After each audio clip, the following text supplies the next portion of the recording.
Hello everyone, स्वागत है आपका हिंदुस्तान के सबसे बड़े ऑनलाइन प्लेटफॉर्म पर जिसका नाम है अन अकेडमी। मैं हूं नदीम खान। मैं दिल्ली मुखर्जी नगर के निकट से लाइव हूं और आप देख रहे हैं अमेरिका की क्रांति, अंग्रेजों की असफलता के कारण। तो बच्चों, आज की जो क्लास है ये बहुत ही महत्वपूर्ण हो जाती है विश्व इतिहास के क्रम में। अमेरिका की क्रांति की असफलता के कारणों पर आज हम लोग चर्चा करने वाले हैं और एक्चुअली में मुझे लगता है कि आप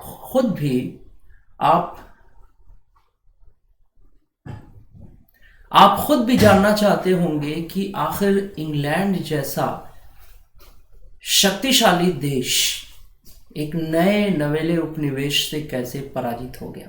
वो इंग्लैंड जो बहुत ताकतवर था, आखिर कौन से ऐसे कारण थे जिन्होंने इंग्लैंड को पीछे हटने पर विवश कर दिया।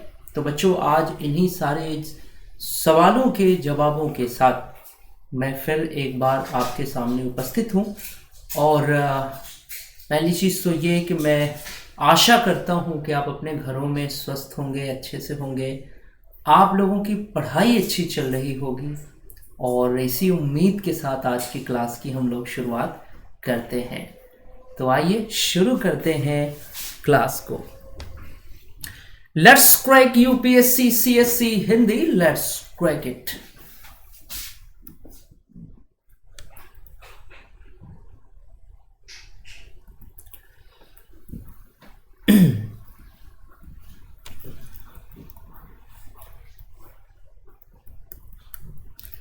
प्रिय विद्यार्थियों, आपको पता ही है कि इस समय अनअकैडमी के ऐप पर स्पेशल क्लासेस का महासमर चल रहा है। हर एजुकेटर स्पेशल क्लास जमकर ले रहा है और यही मौका है जब आप इस ओकेजन को फुल टू यूज़ कर सकते हैं, इससे बेनिफिट पा सकते हैं। और मैं एक बात बोलूँगा कि हिंदुस्तान के सबसे बेहतरीन जो टीचर हैं इस वक्त अनअकैडमी पर मौजूद हैं। तो मेरी एडवाइस है कि आप बिना देर किए इस स्पेशल क्लास के मौके को आप भुनाइए। और मैं कह रहा था कि मान लीजिए अगर आप चाहते हैं कि स्पेशल क्लासेस जो चलती हैं उसका आपको जो है मैसेज आ जाए, तो मैं एक चीज़ आपसे कहूँगा। जैसे मान लीजिए मेरी अगर हिस्ट्री की क्लासेस जो स्पेशल होंगी, चूँकि वो विश्व इतिहास से होनी है, यही वर्ल्ड हिस्ट्री को हम लोग कंटिन्यू करेंगे, तो आप करना क्या है कि आप यहाँ पे सर्च करेंगे MOHDNADIM।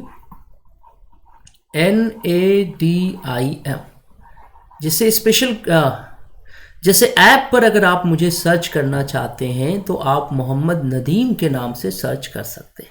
अब ये है कि हमारी क्लासेस आपको पता चल जाए कि कब मेरी क्लासेस जो है कब स्पेशल क्लासेस में लेने वाला हूँ। तो आपको कुछ नहीं करना है, आप जैसे ही मेरा प्रोफाइल खोलोगे ना, वैसे ही फॉलो का ऑप्शन आता है ना, तो यहाँ पर मैं आप सबसे कहूँगा कि प्लीज़ फॉलो मी। मुझे आप फॉलो कर देंगे तो मेरी क्लास के बारे में कोई भी इन्फॉर्मेशन होगा वो आपको पता चलेगा, चाहे वो ऑप्शनल क्लास हो चाहे स्पेशल क्लास हो। आप जो है वो मैसेजेस जो है वो पाएंगे। ठीक है बच्चों, तो ये काम कर देना है क्योंकि इसमें आपकी भलाई है, इसमें आपका फ़ायदा है। अब आगे बढ़ते हैं। यहाँ से आप मेरे बारे में जान सकते हैं। ये अनअकैडमी के टॉप एजुकेटर्स हैं जो स्क्रीन पे दिख रहे हैं। एक्चुअली में ये अगर आप इनसे मुलाकात करना चाहते हैं, अगर आप पढ़ना चाहते हैं, तो आपको अनअकैडमी के ऐप पर जाना होगा, तभी जाकर इनसे आपकी मुलाकात होगी। और ऐप पर जाने का तरीका मैं आपको बताता हूँ। यहाँ पर देखिए, एक्चुअली में मान लीजिए आप में से कोई बच्चा अनअकैडमी पर एडमिशन लेना चाहता है। He want to know the process of admission about the Unacademy, then I am talking about this. मैं इसके बारे में आपसे बात कर रहा हूँ कि अगर कोई बच्चा आप में से एडमिशन लेना चाह रहा है, वो अनअकैडमी के ऐप पे जाना चाह रहा है। क्योंकि एक प्रश्न और होता है कि हम ऐप पर क्यों जाए भाई, यूट्यूब पर तो क्लासेस चल ही रही हैं। तो of course you can take the every classes on the YouTube, but कुछ चीजें हैं जो आपको जानना चाहिए। पहली चीज तो ये है कि अनअकैडमी के ऐप पर अगर आप एडमिशन लेके पढ़ते हैं तो Unacademy will be responsible regarding to you. आपके लिए वो रिस्पॉन्सिबिलिटी लेगी। आप 1 साल में आपके कोर्स पूरा कराने की जिम्मेदारी अनअकैडमी की होगी। एक जगह पर सब कुछ मिलेगा। You can choose the greatest educator from the India on Unacademy app. मतलब आप अनअकैडमी पर हिंदुस्तान के बेहतरीन एजुकेटर्स को सेलेक्ट करके पढ़ सकते हैं। इसके अलावा this is a very cheapest platform from the India. मतलब भारत में, हिंदुस्तान में जितनी भी सिविल सर्विसेज की इंस्टीट्यूशंस हैं उनमें इतना चीप प्लेटफॉर्म आपको नहीं मिल पाएगा। अब आगे मैं आपको बताऊं कि जैसे मान लीजिए आप जुड़ना चाहते हैं तो देखिए, वैसे तो यहां पर जो प्लान है ना वैसे तो यहां पर जो प्लान है वो 1 महीने से शुरू हो जाता है, लेकिन ये आपको काफ़ी कॉस्टली पड़ेगा। हालांकि अगर आप चाहते हो टेस्ट करना तो 1 महीने का लेकर देख सकते हैं। सबसे बढ़िया प्लान है 1 साल, 2 साल और 3 साल का। इनमें से आप देख सकते हैं यहाँ पर इसकी फ़ी जो है वो लगी हुई है। हाँ, यहाँ पर चीज़ ये है कि अगर आप रेफरल कोड को यूज़ करें MNUS को, तो आप अपनी फ़ीस का 10% बचा सकते हैं। ये चीज़ बहुत इंपॉर्टेंट है। अगर आप एडमिशन लेने जाएंगे अगर आप जो है, सीधी सी बात है, आपको कुछ नहीं करना है, ऐप पर जाएंगे। ऐप पर जाने के बाद ये जो ऐप मैंने बताया ना, ऐप पे जाएंगे। ऐप पे जाने के बाद मेरा नाम सर्च करिए। मेरा नाम सर्च करते ही आपको गेट सब्सक्रिप्शन का ऑप्शन आएगा।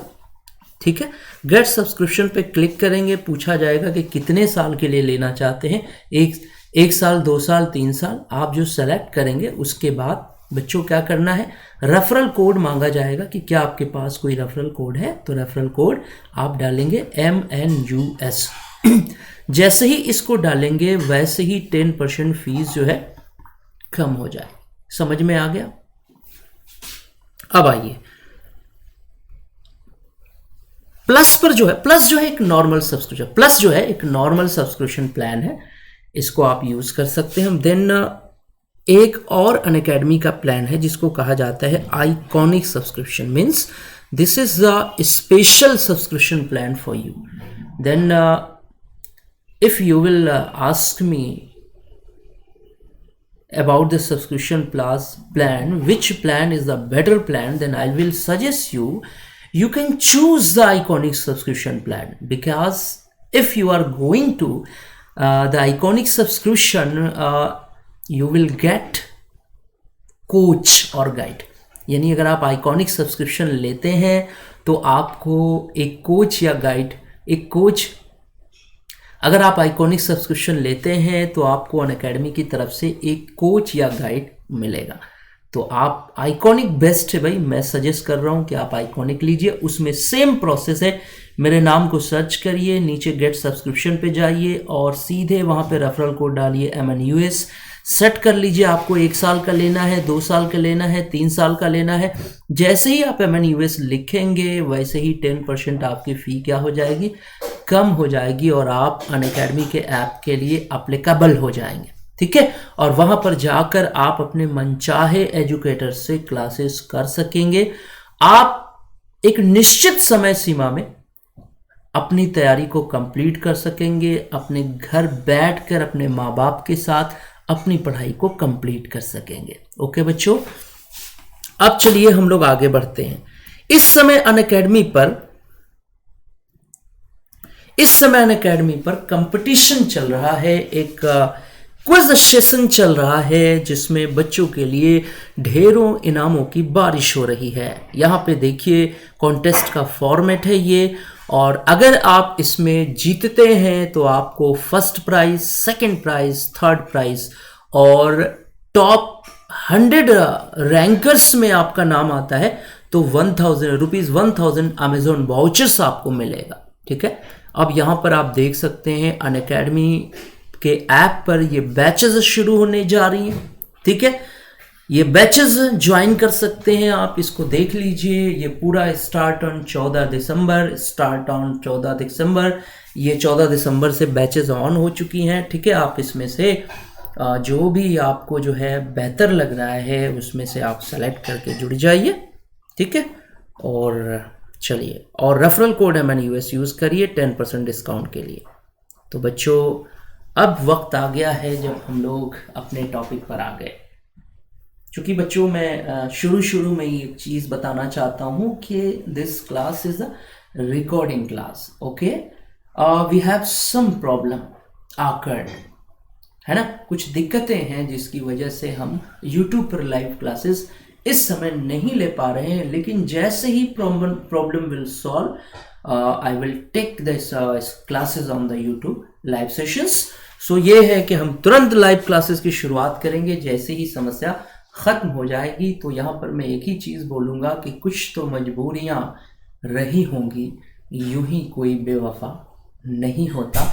तो यहाँ पर एक चीज़ कहूँगा बच्चों कि आइए चलिए हम लोग आज ये पड़ताल करेंगे। भाई, अमेरिका की क्रांति पर मैंने एक लंबी क्लासेस ली हैं, वो क्लासेस यूट्यूब पर भी हैं और स्पेशल क्लासेस पर भी हैं जो फ्री हैं। तो आप देखिए, ये जो क्लास है, ये इसमें हम लोग ये पड़ताल करेंगे कि आखिर वो इंग्लैंड जो इतना शक्तिशाली था, वो अमेरिका जैसे नवेले, वो अमेरिका जैसे, वो इंग्लैंड जो इतना शक्तिशाली था, वो अमेरिका जैसे नए नवेले उपनिवेश से कैसे हार गया।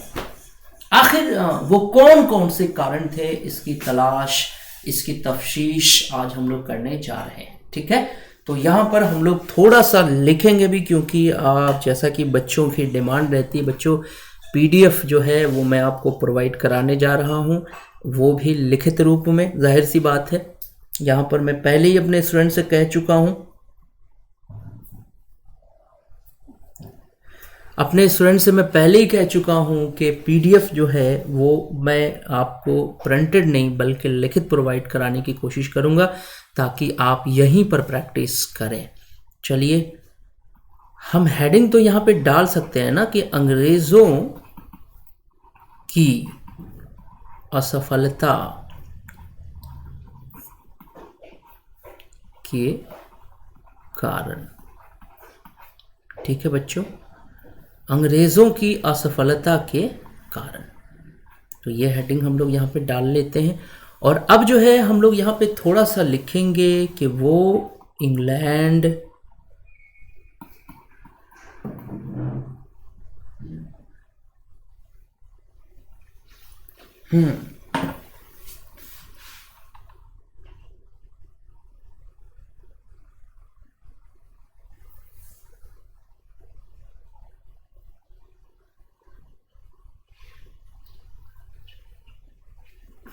ठीक है बच्चों।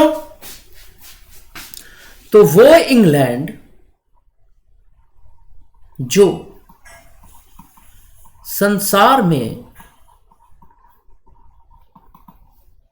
सबसे शक्तिशाली माना जाता था, या हम लिखेंगे बहुत शक्तिशाली माना जाता था,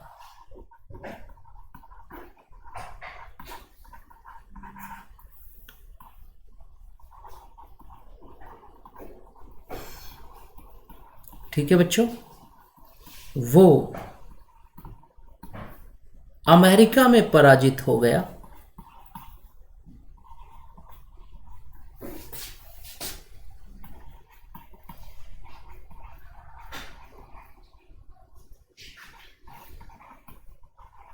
अमेरिका में पराजित हो गया। इसके पीछे कुछ महत्वपूर्ण कारण थे, इसके पीछे कुछ महत्वपूर्ण कारण थे।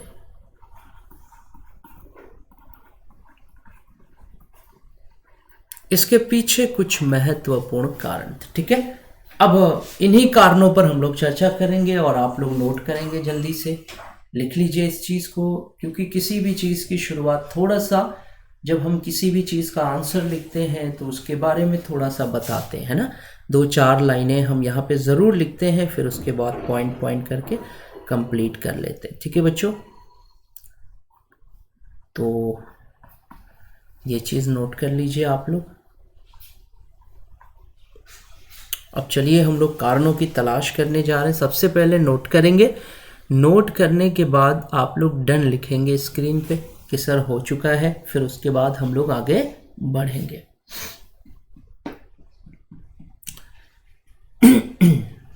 नोट कर लीजिए बच्चों इसको, फिर मैं इसको मिटा दूंगा, फिर हम लोग अगले कारण को, नोट कर लीजिए बच्चों, फिर मैं इसको मिटा दूंगा, फिर हम लोग अगले कारण को लिखेंगे। चलिए अब यहां पर हम लोग देखेंगे ये वाला रीजन, ठीक है।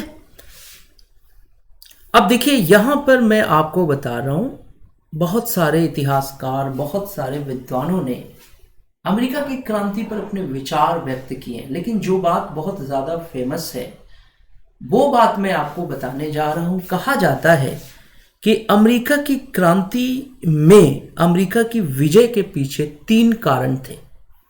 3 ही तो कारण थे जिन्होंने अमेरिका को विजयी कर दिया। पहला कारण था प्रकृति, दूसरा कारण था फ्रांस और तीसरा कारण था जॉर्ज वॉशिंगटन। समझ में आ रहा है? अमेरिका का क्लाइमेट, फ्रांस का सहयोग और जॉर्ज वॉशिंगटन का नेतृत्व, ये 3 ही चीजें अमेरिका की क्रांति में महत्वपूर्ण थी, जो अमेरिका की क्रांति को लाजवाब बना देती हैं, शानदार बना देती हैं, जिंदाबाद बना देती हैं। Do you understand? अमेरिका की क्रांति में 3 ही बातें तो इंपॉर्टेंट थी। एक था नेचर, दूसरा था फ्रांस का सहयोग, तीसरा था जॉर्ज वॉशिंगटन का नेतृत्व। तो बच्चों ये चीज़ ध्यान रखना है, क्योंकि ये चीज़ हम लोग यहाँ पे लिख देंगे जल्दी से कि अमेरिका की क्रांति में कुछ विद्वानों के अनुसार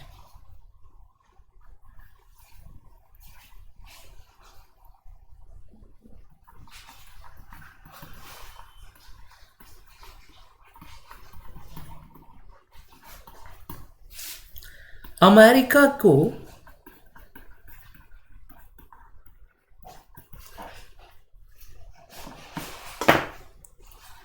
विजयी बनाने के पीछे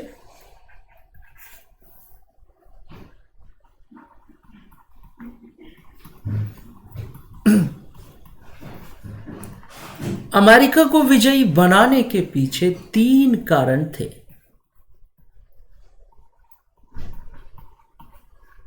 कौन कौन से कारण थे? प्रकृति, प्रकृति माने नेचर, दूसरा फ्रांस का सहयोग, फ्रांस का सहयोग, और तीसरा जॉर्ज वॉशिंगटन।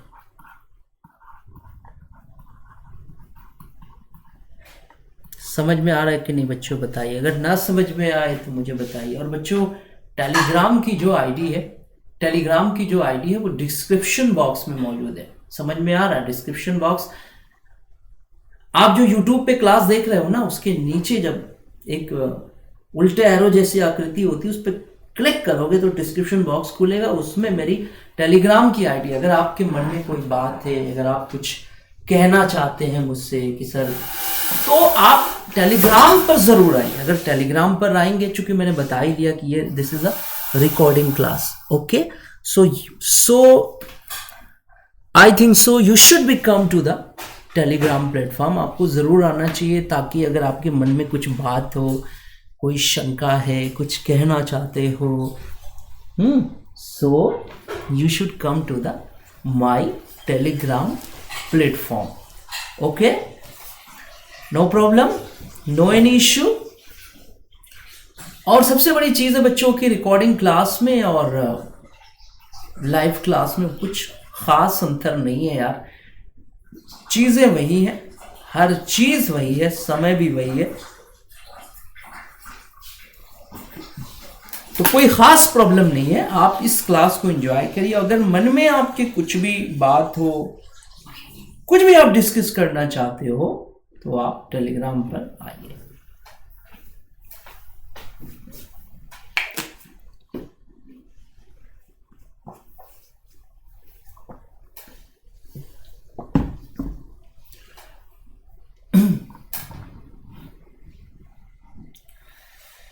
तो चलिए आइए, ये तो मान लीजिए आपने लिख ही लिया होगा कि अमेरिका की क्रांति में 3 ही बातें तो महत्वपूर्ण थी.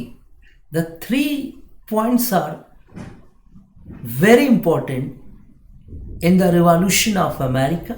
The first point was the nature of America. The second point was the cooperation of the France. And the third point was the leadership of George Washington. So these are the 3 beautiful points in the revolution of America. समझ में आ रहा है? और ये जो point है ना, ये जो टॉपिक है ना बेटा, ये बहुत इंपॉर्टेंट है क्योंकि इससे प्रश्न आते हैं. दूसरी चीज़ ये है कि कभी कभी तो इंटरव्यू में भी इस तरह की बातें हो ही जाती हैं क्योंकि अमेरिका वैसे भी दुनिया का सबसे चार्मिंग कंट्री है. सो बहुत ही प्यारा टॉपिक है और मैं आपसे ये बात कहूँगा कि ऐतिहासिक कहानी है, कहानी को एंजॉय करिए और कुछ नहीं.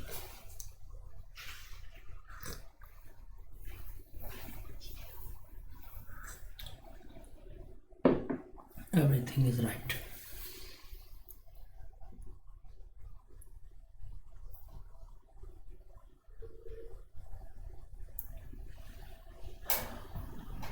अमूल. हाँ, तो चलिए आइए हम लोग आगे बढ़ते हैं बच्चों. और जो दूसरा टॉपिक है,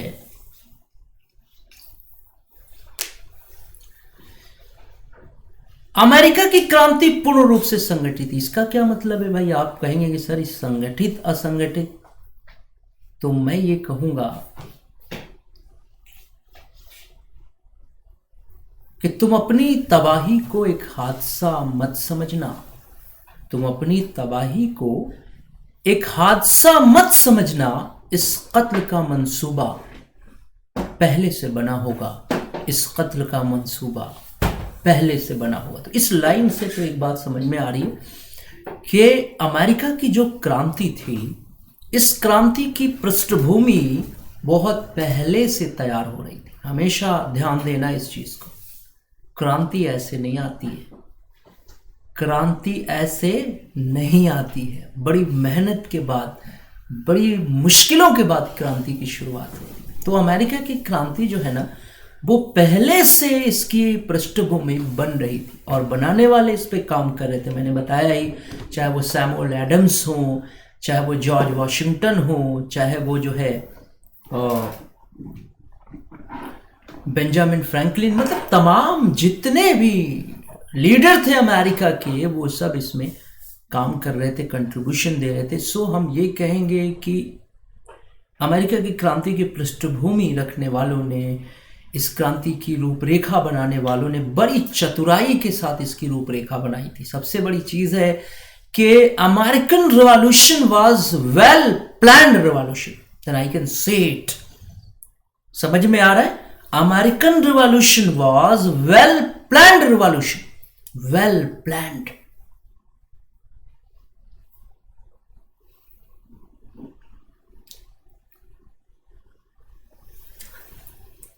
समझ में आ रहा है बच्चों?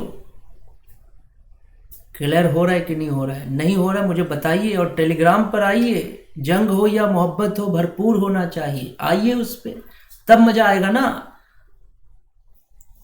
अभी तो कुछ मजबूरियों की वजह से जो है ऐसा हो रहा है, लेकिन आप आइए. तो हम क्या कह रहे थे? हम ये कह रहे थे कि strategies must for your success. कामयाबी की दलील क्या है? कि हर कामयाब इंसान एक प्लान के अकॉर्डिंग आगे बढ़ता है. आपके पास प्लान है? You have any plan for your success? What are you doing? कभी आपने सोचा क्या आपके पास प्लान है? और प्लान हो तो यकीन मानिए आप कामयाब हो जाएंगे. दुनिया में कोई भी चीज अनप्लान्ड नहीं होती. बोलो. एक शिकारी जो होता है, जब शिकार पकड़ने जाता है तो क्या करता है? प्लानिंग करता है. खाई खोदेगा, जानवरों के लिए फंसाने के लिए अपना इंतजाम करेगा, तब शिकार फंसेगा ना. कि जानवरों का झुंड जा रहा है, दौड़ा रहे हैं, उसमें कोई फंस जाए तो फंस जाए, निकल जाए तो निकल जाए. ऐसे चिड़िया नहीं फंसती बेटा. चिड़िया फंसाने के लिए जाल बिछाना पड़ता है। तो कहने का मतलब ये है कि अमेरिकन जो रिवॉल्यूशन था वो वेल प्लान्ड रिवॉल्यूशन था, समझ जाइए। अब जैसे भारत की अगस्त क्रांति से आप कंपेयर करो, द इंडियन रिवॉल्यूशन, अगस्त क्रांति was the August revolution was the well planned revolution. पूरा प्लान किया था गांधी जी ने, तब जाकर ये क्रांति शुरू हुई। तो यहां पर बच्चों मैं यही कहूंगा कि अमेरिका की जो क्रांति थी वो पूर्ण रूप से संगठित थी। प्लान बनाने वालों ने कंप्लीटली प्लान पहले से बनाया था और इतनी चालाकी से बनाया था कि इंग्लैंड को तो हवा ही नहीं लगी ना करी यार। इंग्लैंड ने तो सोचा ही नहीं था कि हम जिन अमेरिकन को पकड़ने जा रहे हैं या उनको डिफीट करने जा रहे हैं, वो they were also very clever. So England को तो पता ही नहीं था कि कितने ज्यादा ये लोग चालाक थे। तो समझ में आ गया बच्चों। तो यही चीज जो मैं आपको बता रहा हूं, यही चीज हम लोग यहां लिखेंगे। क्यों लिखेंगे? क्योंकि पीडीएफ देखिए यहां पर यही चीज जो मैंने आपको बताया है वही चीज लिख डालते हैं। और लिखने का फायदा देखिए, लिखने का फायदा यह है कि जो भी चीज आप एक बार लिखते हैं ना, वो बहुत दिनों तक आपको याद रहता है। तो लिखने का फ़ायदा बहुत ज़्यादा है। और मेंस क्वालिफाई करने का जो तरीक़ा है वो तो केवल और केवल क्या है, राइटिंग स्किल है। आप आईएएस बनेंगे कि नहीं ये आपके राइटिंग स्किल से तय हो जाए, है ना। वरना रटने वालों की कमी है क्या?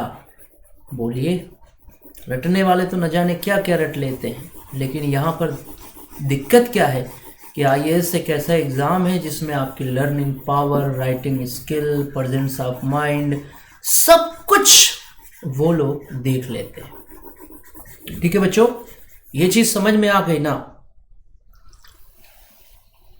बोलिए, कायदे से समझ में आई कि नहीं? कोई दिक्कत, कोई समस्या?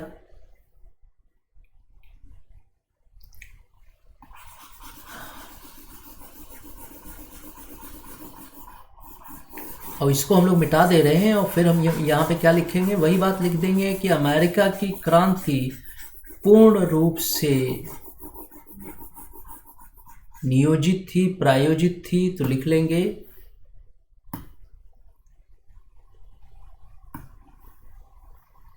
क्या लिखेंगे कि अमेरिका की क्रांति के पीछे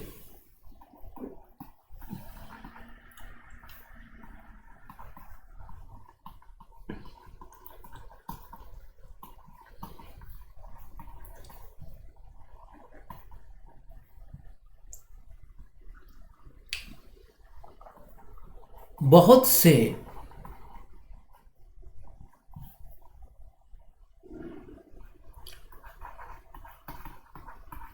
लोगों की योजनाएं छिपी थी।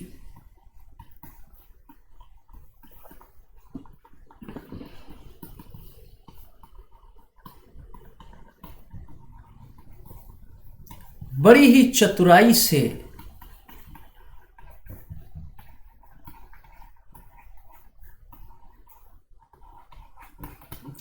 योजना का निर्माण किया गया था।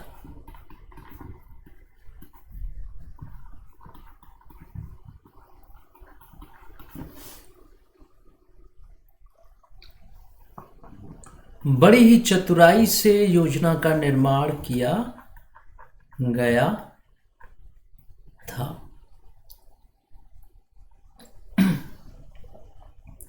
योजना का निर्माण किया गया था, ठीक है। और योजनाकार यदि जॉर्ज वाशिंगटन जैसा व्यक्ति हो,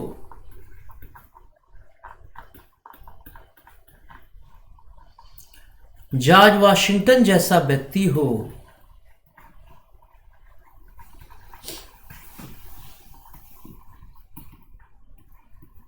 तो बात अलग हो जाती है। समझ में आ गया बच्चों? सभी बच्चों से पूछ रहा हूं, कोई दिक्कत तो नहीं है? क्लियर हो रहा है? जो मैंने आपको समझाया है वही मैंने आपको लिखवा दिया। कुछ भी मैंने अलग से आपको नोट नहीं कराया है, जो समझाया है वो लिखवा दिया है। अब इसको आप बहुत तेज़ी से नोट करेंगे और नोट करने के बाद हम लोग फिर अगले पॉइंट पर आएंगे कि और क्या क्या कारण थे।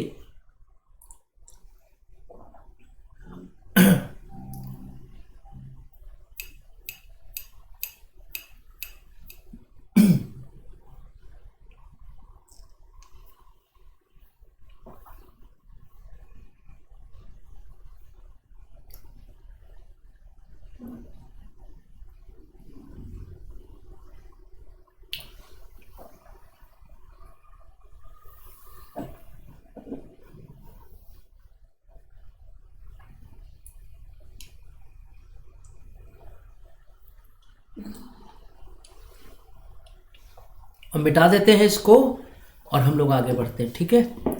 अगले स्टेप की तरफ आगे बढ़ रहे हैं और मैं एक ही बात बोलूँगा बेटा कि please enjoy the history, else nothing। ये history is a story, history is a like a story, so you can prepare it like to the story।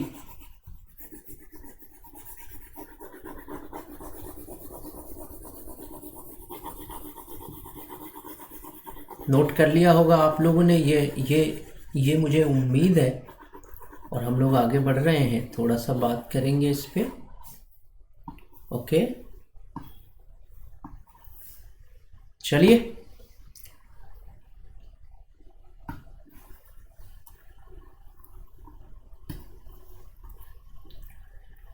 America, ये तो हो गया। इंग्लैंड के द्वारा अमेरिकी शक्ति का ठीक प्रकार से अनुमान न लगाना, यही तो मैं आपसे समझा रहा था।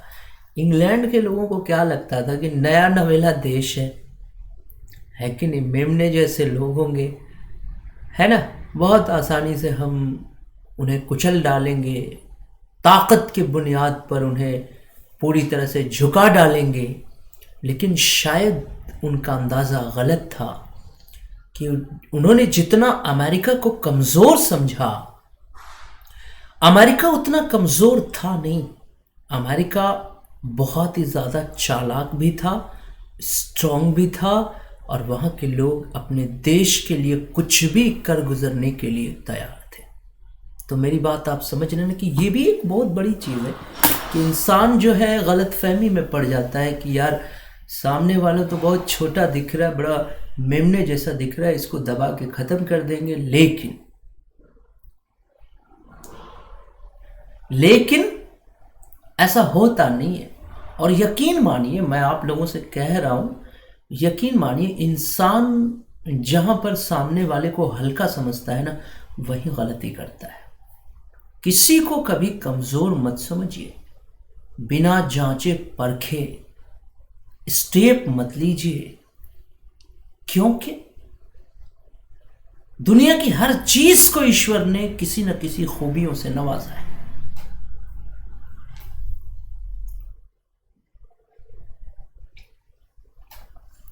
समझ में आ रहा है कि नहीं आ रहा है, बताइए।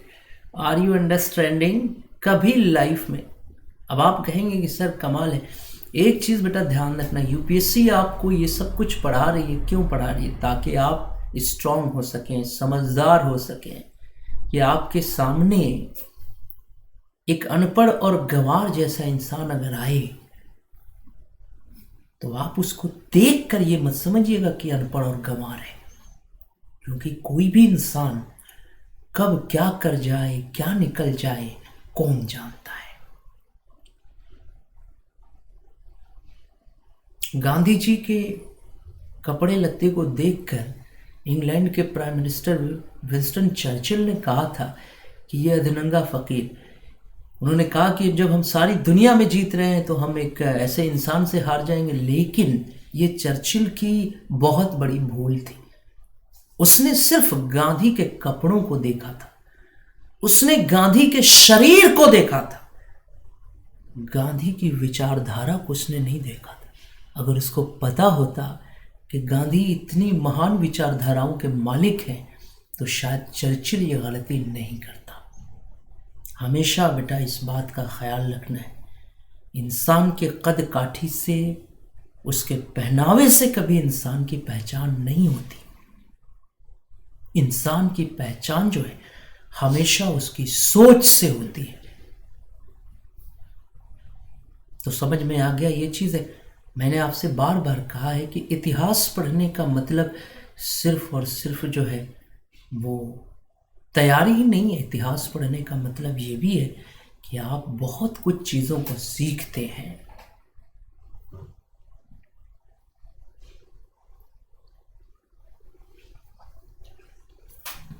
तो बच्चों, यहाँ पे क्या हम बता रहे थे कि इंग्लैंड ने अमेरिका की ताकत का सही अंदाज़ा नहीं लगाया, ठीक है। और ये क्या था, ये इंग्लैंड की सबसे बड़ी भूल थी। तो हम लिखेंगे, अगला पॉइंट क्या लिखेंगे कि इंग्लैंड ने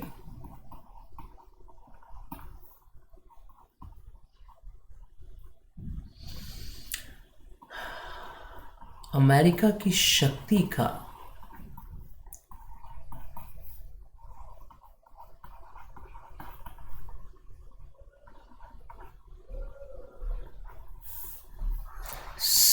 सही अंदाजा नहीं लगाया।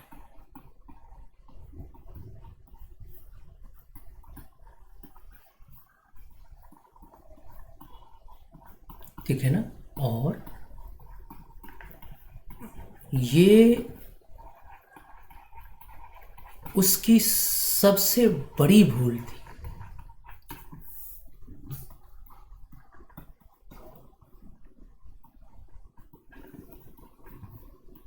ये उसकी सबसे बड़ी भूल थी। समझ में आ रहा है कि नहीं आ रहा है? ये उसकी सबसे बड़ी भूल थी।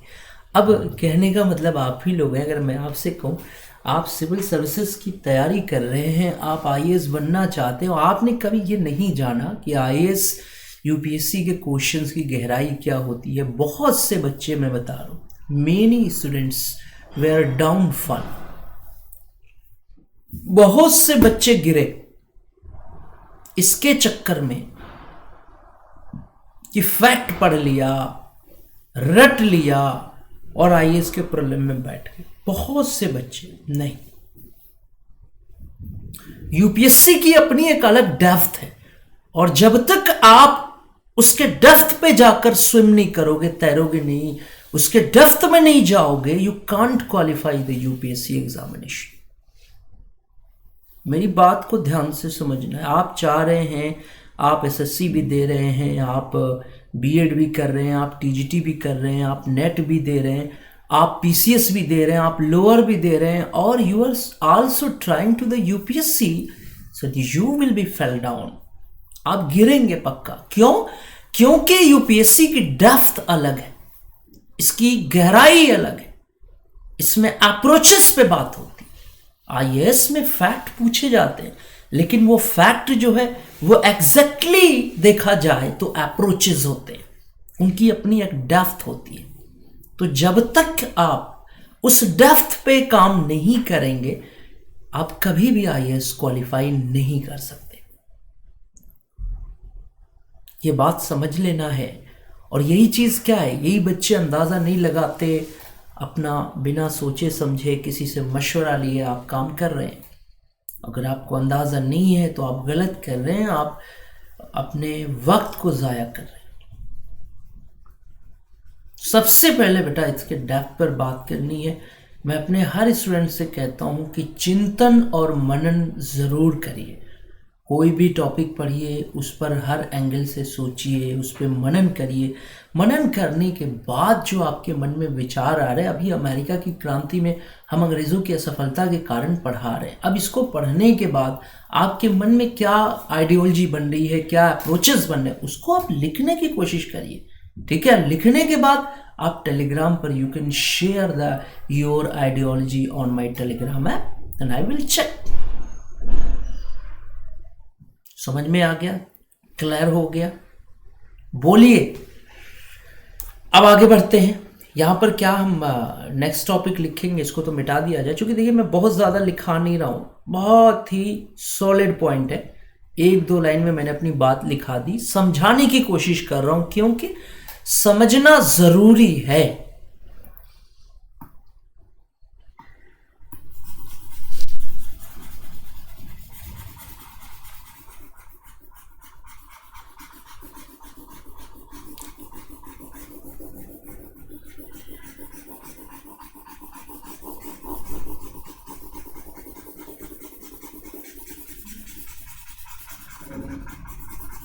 करेक्ट। चलिए,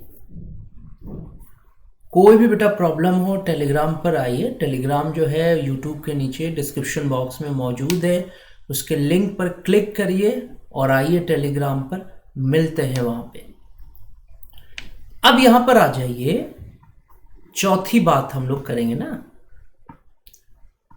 ये तो हो गया। अब चौथा, इंग्लैंड के कुछ उदारवादी नेता अमेरिका के प्रति सहानुभूति रखते थे। ये सीधी सी बात है यार, एक चीज जान लो, कोई भी अच्छा इंसान मजबूरी में किसी गलत आदमी के साथ बैठ सकता है, पर उसे फॉलो नहीं कर सकता, उसका साथ नहीं दे सकता, अंतर मन से कभी उसके साथ नहीं होता। और यकीन मानिए, मन के जीते जीत है, मन के हारे हार।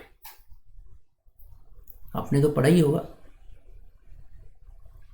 इंसान कभी कभी हालात ऐसे होते हैं जब इंसान मजबूरी में किसी के साथ उठता और बैठता है, लेकिन इससे यह मतलब नहीं होता कि वो उसके गलत कामों में उसका साथ दे रहा है। कभी मजबूरियां भी होती हैं,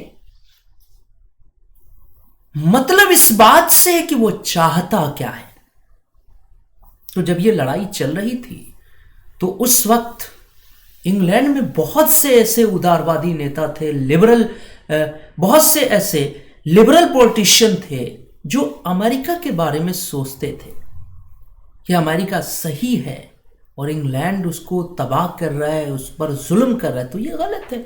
तो इंग्लैंड में बहुत से ऐसे नेता थे जैसे विलियम पिट, इसके बाद जो है चार्ल्स फॉक्स, है ना, तमाम ऐसे नेता थे जो कि इस चीज के खिलाफ थे, अमेरिका पर होने वाले जुल्म के खिलाफ थे। समझ में आ रहा है? कोई दिक्कत, कोई प्रॉब्लम तो नहीं है। तो ये भी चीज है भाई कि जब आप ही के देश के लोग, जब इंग्लैंड के ही लोग अमेरिका के साथ सहानुभूति रख रहे थे, तो सही बात है। हमेशा बेटा याद रखिएगा, चीजें आपके चाहने पे होती है। अगर आप चाहोगे, आपके मन में सच्चाई है, लगन है कि मुझे ये पाना है, तभी मिलेगा ना यार। सब कुछ, everything is depend on your thought. What are you thinking? This is important. What are you doing? This is not important. But what are you thinking? This is important. Your thought is, your thinking is very important. अगर यकीन मानिए, अगर आपके मन में ये है कि मुझे IAS बनना ही बनना है, चाहे कुछ भी हो जाए, मैं IAS बन के रहूंगा, श्योर मैं कह रहा हूं, मेरी बात पर यकीन करिए, ईश्वर की दया से आप IAS जरूर बनेंगे। लेकिन आप IAS की तैयारी कर रहे हो और अगर आपके मन में IAS की इच्छा नहीं है, किसी के फोर्स में या किसी को दिखाने के लिए आप कर रहे हो, नेवर, कभी भी आप सक्सेस नहीं होंगे। तो बच्चों, मैं एक बात यहां पे बता रहा हूं कि everything is depend on your thought. What are you thinking? This is important. What are you doing? This is not important. What are you thinking? This is important. समझ में आ गया? बोलो, नहीं समझ में आया? बहुत मायने रखता है, इस चीज को ध्यान रखना है। सबसे मैं कह रहा हूं, आप सबसे कह रहा हूं, सबसे जरूरी चीज होती है मन। आपका मन क्या कर रहा है? What do you want? What is your thinking? This is important. What are you doing? This is not important. So England में भी यही था कि बहुत से उदारवादी नेता अमेरिका के साथ थे, भले वो जॉर्ज तृतीय और लॉर्ड नॉर्थ के साथ उठते बैठते थे, इससे क्या, उनके मन में अमेरिका के प्रति सहानुभूति थी और यही कारण था कि इंग्लैंड डिफीट हो गया। समझ में आ रहा है, ये बातें क्लियर हो रही हैं। ये सेम चीजें हमारे देश में हुई जब अंग्रेज शासन कर रहे थे। इंग्लैंड में बहुत से ऐसे लोग इंग्लैंड में भी थे, अमेरिका में भी थे, पूरी दुनिया में बहुत से लोग ऐसे थे उस जमाने में भारत में, जो भारत की आजादी के फेवर में थे। तो बच्चों समझ में आ रहा है कि नहीं आ रहा? देखिए मैं क्या बोल रहा हूं, समझना जरूरी है। तो चलिए आइए इसको नोट कर लिया जाए, और नोट करने के बाद क्या करना है, तो हम लोग लिखेंगे उस समय इंग्लैंड में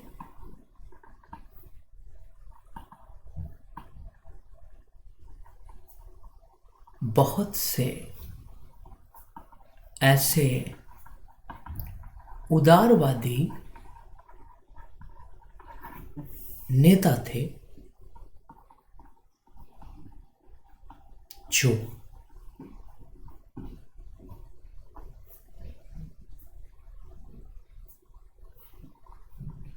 जिनकी सहानुभूति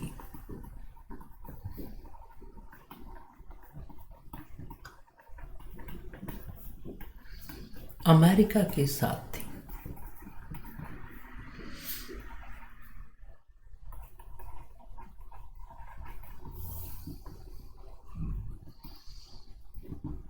समझ में आ रहा है? जैसे विलियम पिट,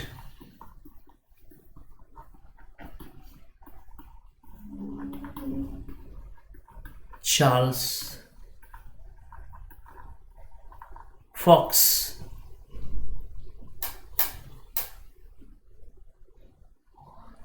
समझ में आ रहा बच्चों?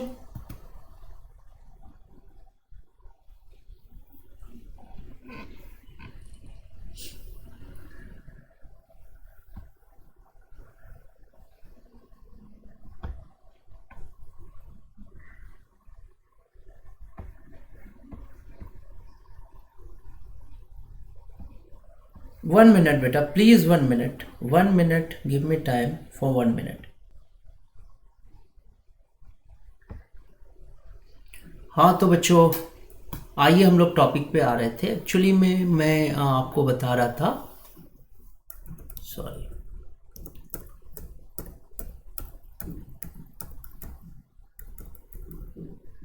मैं आपको बता रहा था कि कुछ नेता थे उदारवादी जो कि जिनकी सहानुभूति अमेरिका के साथ थी, ठीक है ना। जैसे विलियम पिट, चार्ल्स फॉक्ट, एडमंड बर्क, ये कुछ नेताओं के मैंने एग्जाम्पल्स दिए हैं जिनकी सहानुभूति, कुछ नेताओं के एग्जाम्पल्स मैंने दिए हैं जिनकी सहानुभूति इंग्लैंड के जिनकी सहानुभूति अमेरिका के साथ थी, ठीक है। तो ये आप नोट कर लीजिए ये चीज़ें। तो ये बहुत बड़ा इश्यू है, बहुत बड़ा मामला है, ये कोई नॉर्मल बात नहीं है।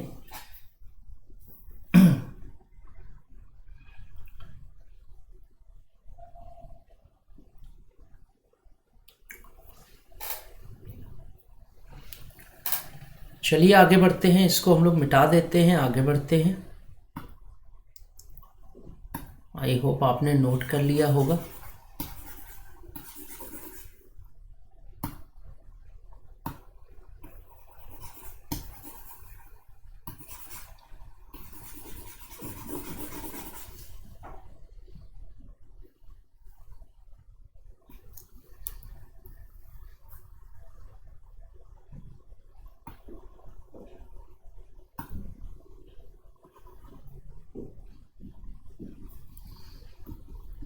तो आगे बढ़ते हैं बच्चों हम लोग। ये चीज हो गया ना कि इंग्लैंड के कुछ उदारवादी नेता अमेरिका के प्रति सहानुभूति रखते थे, ठीक है। अब आगे बढ़ते हैं। और यहाँ पर देखिए इंग्लैंड और अमेरिका के बीच लंबी दूरी कौन है, ये भी तो चीज़ बहुत है साहब, बहुत बड़ी बात थी कि इंग्लैंड से अमेरिका के बीच की जो डिस्टेंस थी वो नियर अबाउट 3000 किलोमीटर, 3000 किलोमीटर प्रशांत महासागर बीच में पड़ता था। तो it was a very big length between the England and America, and it was very typical for the any help. मतलब इंग्लैंड जो है अगर कुछ हेल्प देना भी चाहे तो बहुत दिक्कत थी, वहां से वहां पे हेल्प पहुंचाने में बड़ी प्रॉब्लम थी। तो ये दूरी जो थी ना वो बहुत, कहने का मतलब कि कोई मैसेज या कोई संदेश जाने में काफ़ी समय लग जाता था, कोई जाते जाते अमेरिका पहुंचता था। उस ज़माने में जहाज़ वगैरह भी सब नॉर्मली थी, तो इतनी दूरी तय करने में कम से कम लोगों को 2 से 3 महीने लग जाते थे। तो आप सोचिए 3000 किलोमीटर दूर था अमेरिका, तो ये बहुत बड़ा रीज़न था कि इतनी दूरी से। अच्छा ये भी था कि इंग्लैंड ने पूरी कंट्रोलिंग अपने हाथों में लेके रखी थी, सब कुछ वो लोग वहीं से कंट्रोल कर रहे थे। अमेरिका में कोई कंट्रोलिंग पैनल नहीं बनाया गया, कोई कंट्रोलिंग के लिए जगह नहीं बनाई गई। तो कितना डिफिकल्ट था आप ही बताओ, इंग्लैंड से बैठ कर और अमेरिका को कंट्रोल कर रहे हैं। आज की तरह से चीज़ें नहीं थी ना यार कि आज बेड़ा है तो जहाज़ है तो तमाम चीज़ें हैं, आज की तरह तो था नहीं। तो बहुत ही टिपिकल था, है ना। सेना जाते जाते पहुंचती थी वहां पर। प्रशांत महासागर आपको पता ही है दुनिया का सबसे गहरा और सबसे बड़ा जो है वो मान के चलिए कि बहुत ज़बरदस्त। तो इस तरह के ज़बरदस्त, बहुत ज़बरदस्त, तो इस तरह से जो है हालात थे। बहुत लंबी दूरी थी, वहाँ से कंट्रोल करना आसान काम नहीं था, ठीक है ना। और इंग्लैंड वालों की प्रॉब्लम ये थी कि उन्होंने सारी कंट्रोलिंग पावर लंदन में ही रखी थी, वहीं से चीज़ें कंट्रोल हो रही थी। तो it was very difficult for the England to help their army, ठीक है ना। तो बहुत दिक्कत थी। तो ये चीज़ें भी हम लोग यहाँ पर मेंशन करेंगे, ऑफ कोर्स लिखेंगे हम लोग कि बहुत दूरी जो थी ना, बहुत ज़्यादा जो डिस्टेंस था वो एक बिग रीज़न था, ठीक है बच्चों।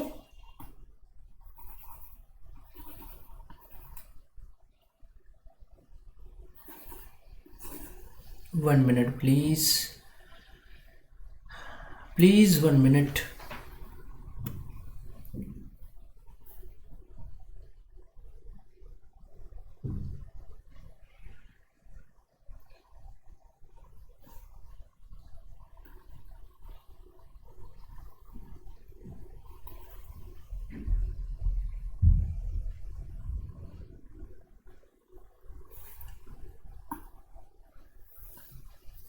तो बच्चों ये चीज़ कह रहे थे कि इसी चीज़ को हम लोग क्या करेंगे, यहाँ पे नोट कर लेंगे, लिख लेंगे कि जो डिस्टेंस थी वो बहुत ज़्यादा थी।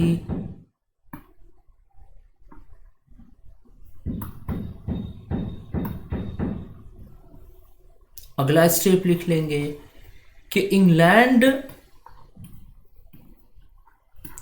और अमेरिका के बीच की दूरी काफी अधिक थी।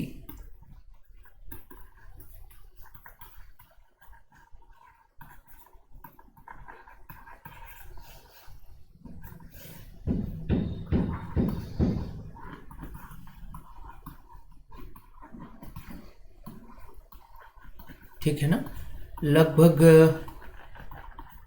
3000 किलोमीटर, है ना, प्रशांत महासागर को पार करने के बाद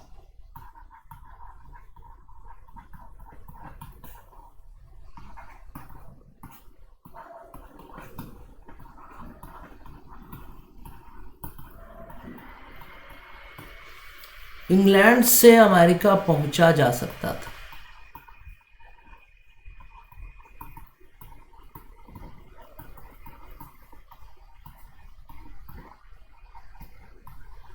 पहुंचा जा सकता था, ठीक है ना।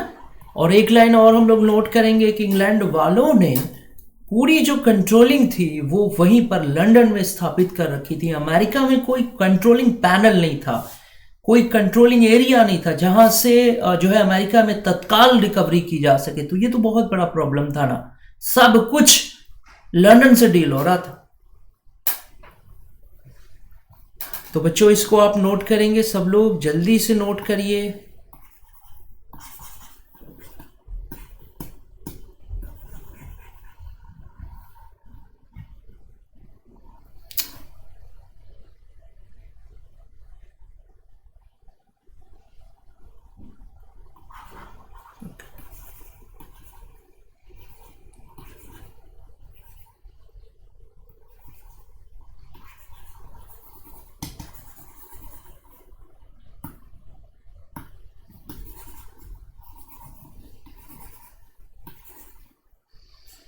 नोट कर लीजिए इसको, तो हम लोग आगे बढ़ते हैं।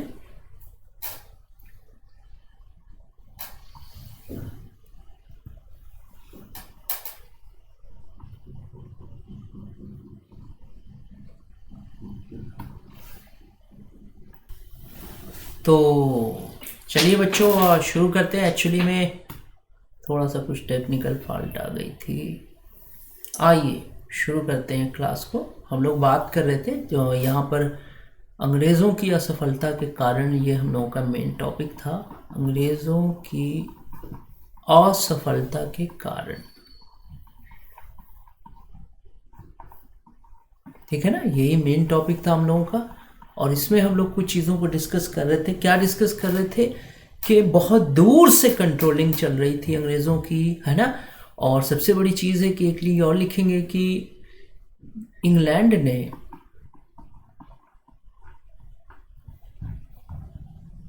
अमेरिका से संबंधित सारे मामलों को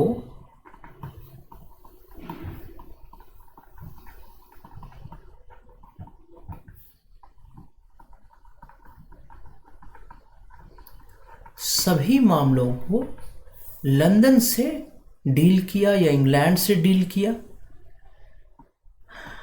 इंग्लैंड से ही संचालित करना चाहा।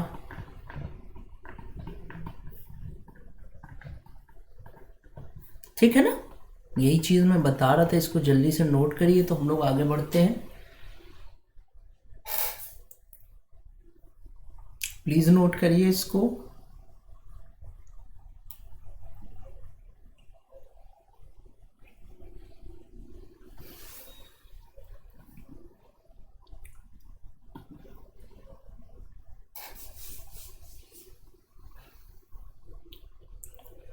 इसको मिटा दिया जाए।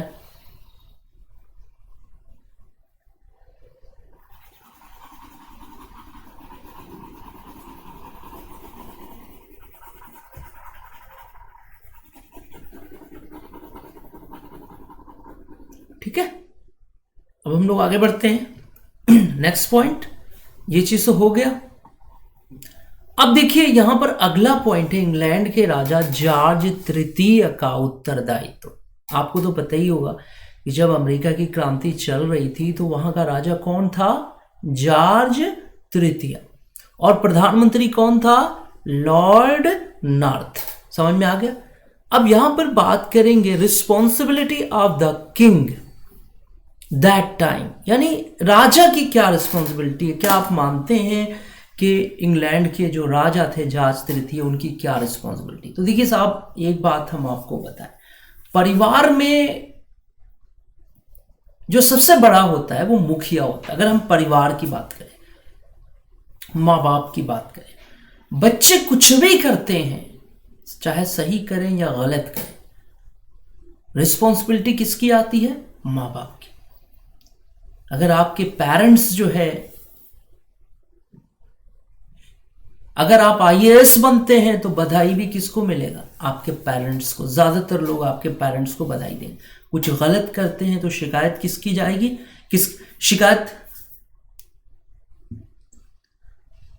कुछ गलत करते हैं तो शिकायत किसके पास जाएगी? आपके पेरेंट्स के पास। उसी तरह से देखिए सबसे बड़ी चीज है कि इंग्लैंड के जो राजा थे जॉर्ज, वो उनके अंदर वो सलाहियत नहीं थी, वो समझदारी नहीं थी कि वो अमेरिका जैसी क्रांति को डील कर पाए।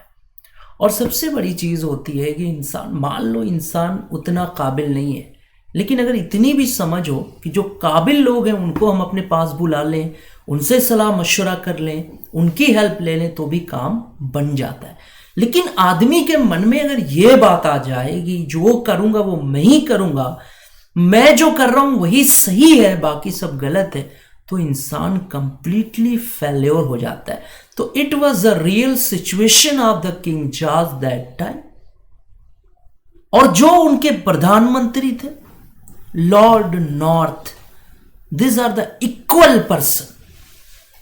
ये दोनों के दोनों समान थे, दोनों के दोनों वही थे। दोनों ही अमेरिका के बारे में ठीक से अंदाजा नहीं लगा पाए।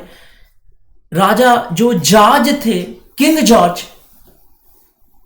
उनको क्या लगता था कि उनसे पहले जो राजा थे उनके वर्ग बहुत कम थे, उन्होंने कुछ बहुत कम काम किया। ये चाहते थे कि अब मेरा नाम हो या मैं राजा हूं तो मैं एक तरह से ना इंग्लैंड में निरंकुश सत्ता का संचालन ये करना चाह रहे थे। ये चाह रहे थे, कहा जाता है कि पूरी पावर अपने हाथों में लेने की कोशिश कर रहे थे। भाई बात यह है कि अगला आदमी समझदार हो तो ले तो अच्छा है, जब समझदारी नहीं है, चीजों को ठीक से समझ नहीं पा रहे, कर नहीं पा रहे, फिर भी हाथ में ले रहे हैं तो प्रॉब्लम आएगी ना। कहा जाता है कि ये ऐसा दौर था जब इंग्लैंड के जितने भी समझदार और अच्छे लोग थे वो सब किनारे होते चले गए। और यही होता है, हमेशा याद रखिएगा। कहा जाता है कि जहाज जो है ना जब डूबने पे आती है तो सब जितने भी लोग होते हैं समझदार, सब अपनी अपनी नौका लेके अलग हो जाते हैं। यहाँ पर यही प्रॉब्लम था कि राजा की तानाशाही,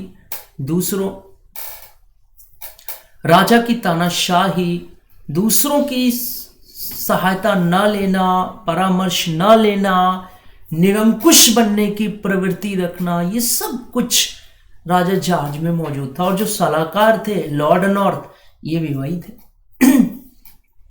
इनके अंदर भी वो चीजें नहीं थी। और होता भी ये, कहा जाता है कि अगर वो समझदार होता भी तो जब राजा ही ऐसा है, तो मैंने कहा ना कि बहुत से लोग मजबूरियों वश भी ऐसे हो जाते हैं, तो वही था।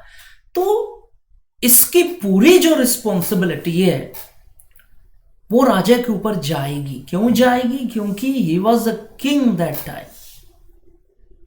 क्योंकि ये भी था कि वो राजा भी थे, और दूसरी चीज ये कि he were trying to the take the whole authorities of the England, है ना। वो लेने जा रहे थे, इंग्लैंड की पूरी जो अथॉरिटी थी वो अपने हाथ में लेने की कोशिश कर रहे थे, सब कुछ अपने हाथों में लेना चाहते थे। तो ये अथॉरिटी, ये बताइए रिस्पॉन्सिबिलिटी आएगी कि नहीं आएगी। एक आप राजा, you are the king and you are the enable person for that time. आप मान लीजिए उतने ज्यादा एबिलिटी नहीं है, इतनी ज्यादा आपके अंदर वो क्षमता नहीं है, बट क्या है कि आपने औरों को आगे कर दिया कि नहीं यार, you are the able person, you can take this responsibility. But he was taking the whole responsibility of the England in his hand. So we are just thinking about him, that he is responsible for that event. समझ में आ गया? मतलब अगर वो सिर्फ राजा होते ना तो हम कहते कि चलो यार, राजा थे लेकिन काम किसी और ने किया, लेकिन वो अपने हाथों में पूरी रिस्पॉन्सिबिलिटी ले रहे थे। सो हम ये एक्सेप्ट करेंगे कि he was the very very responsible person for that event. Because England was to much powerful country of the world that time. He can protect the Americans, he can stop the revolution of the America, but The king was not responsible. राजा जो थे वो बिल्कुल responsibility नहीं ले रहे थे, बिल्कुल भी वो ध्यान नहीं दे रहे थे। तो समझ में आ गया बेटा? बच्चों समझ में आया? ये बात समझ में आई? तो हम लोग क्या लिखेंगे? सीधा सीधा लिख देंगे कि राजा की जवाबदेही बनती है। क्या लिखेंगे? हम लोग लिखेंगे उस समय राजा जॉर्ज तृतीय की पूरी जिम्मेदारी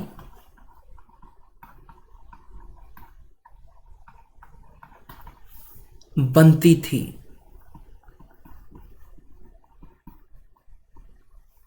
ठीक है, राजा योग्य नहीं था और ना ही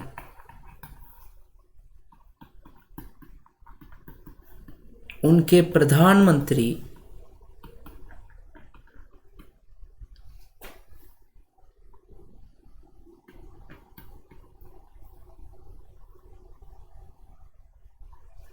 और न ही उसका प्रधानमंत्री लॉर्ड नॉर्थ।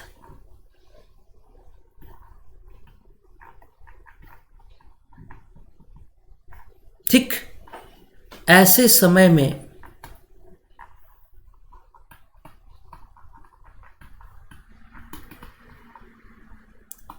एक समझदार राजा,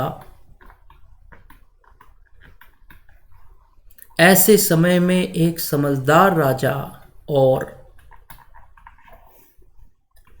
काबिल प्रधानमंत्री की आवश्यकता थी, जो दोनों नहीं थे।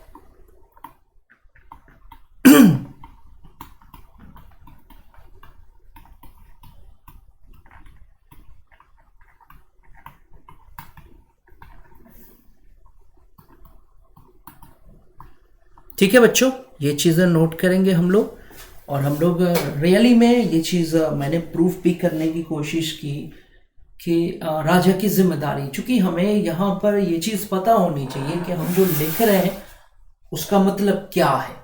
तो राजा की जो रिस्पॉन्सिबिलिटी थी ना, वो थी exactly king was responsible for that event. Raja responsible था, करेक्ट। तो हम लोगों ने कंप्लीट किया, इसको लिख लिया।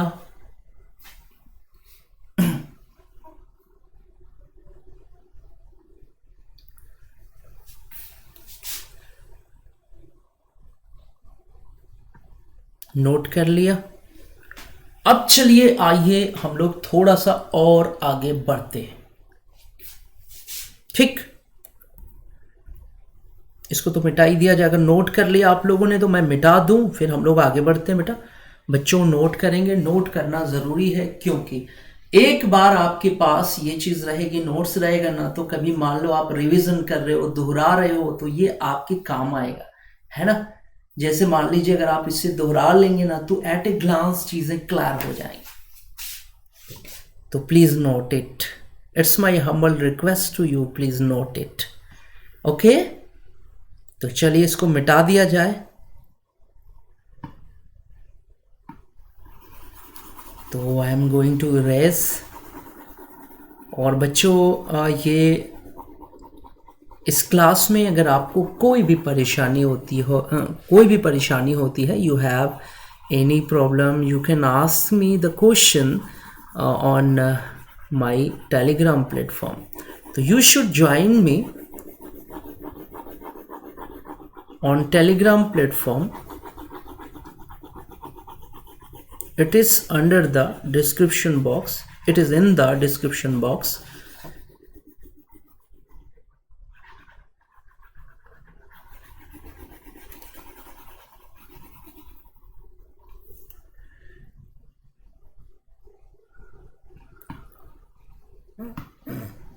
तो चलिए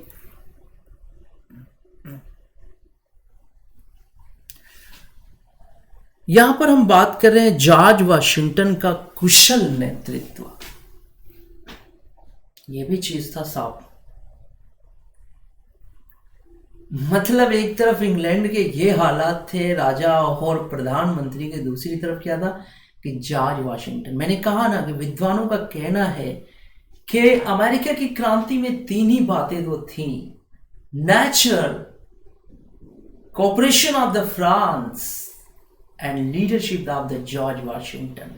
इतना काबिल आदमी आपने नहीं देखा होगा, इतना सहज इंसान बड़ी मुश्किल से मिलता है। मुझे एक घटना याद आ रही है कि एक बार जो है अमेरिका की घटना है कि वहां पर एक सेनापति था, उसकी बग्गी फंस गई थी। बग्गी समझ रहे हो, उस जमाने में घोड़े में जो बग्गी अटैच होती थी ना, पालकी टाइप में, घोड़े चलते थे लेके, तो बग्गी फंस गई थी कहीं, है ना, नाले में कहीं फंस गई थी। अब तीन सैनिक जो है उसमें धक्का दे रहे थे, और वो खड़ा होकर, जो सेनापति था, जो लीडर था, वो खड़ा होकर उन्हें आदेशित कर रहा था, और पुशअप करो, और धक्का दो, और धक्का दो, और धक्का दो।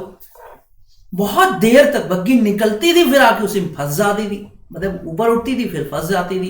तो one gentleman was going near to that event, मतलब बिल्कुल करीब से एक आदमी जा रहा था, उसने देखा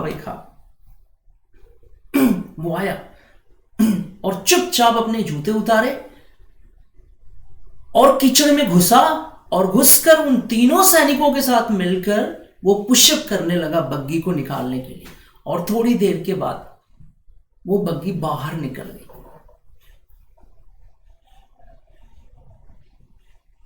अब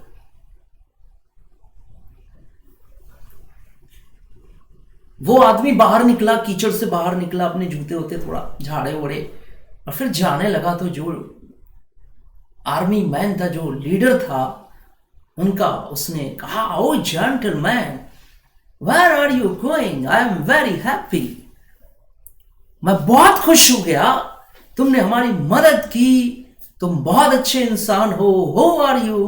कौन हो तुम? What is your good name? I am the general of this army, and ये फला ढेका, तमाम तरह की बात वो करने लगा। उस आदमी ने मुस्कुरा के जवाब दिया कि मुझे प्यार से जॉर्ज वाशिंगटन कहते। तब वो अमेरिका के प्रेसिडेंट थे। George Washington was the first president of America, and then he was the president of America. वो अमेरिका के राष्ट्रपति थे जब उन्होंने ये जो हेल्प किया। तो वो जो सेनापति था, जो वो टीम लीडर था, उन्होंने टीम लीडर से यही कहा कि देखो, मदद करना कोई बुरी बात नहीं है, काम करना कोई बुरी बात नहीं है।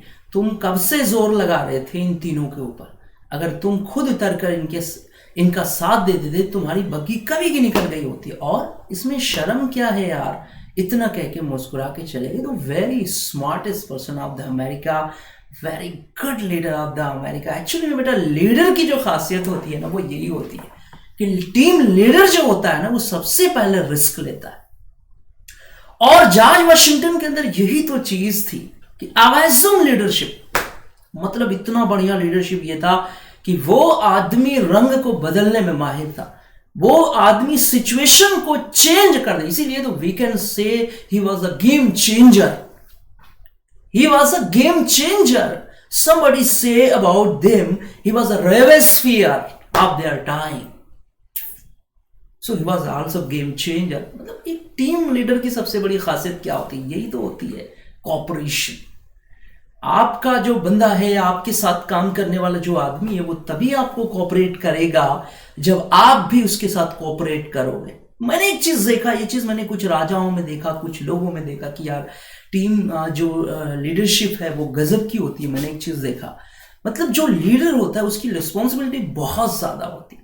तो कहा जाता है कि जॉर्ज वाशिंगटन में ये कला थी कि वो दोनों चीजें, वो अपने सैनिकों से प्यार भी करते थे और उनको जो है पनिश भी करते थे। इसमें अगर गलत काम करने पर वो बख्शते नहीं थे, और अच्छा काम करने पर प्यार करने से चूकते नहीं थे। तो he was a good team leader of their time.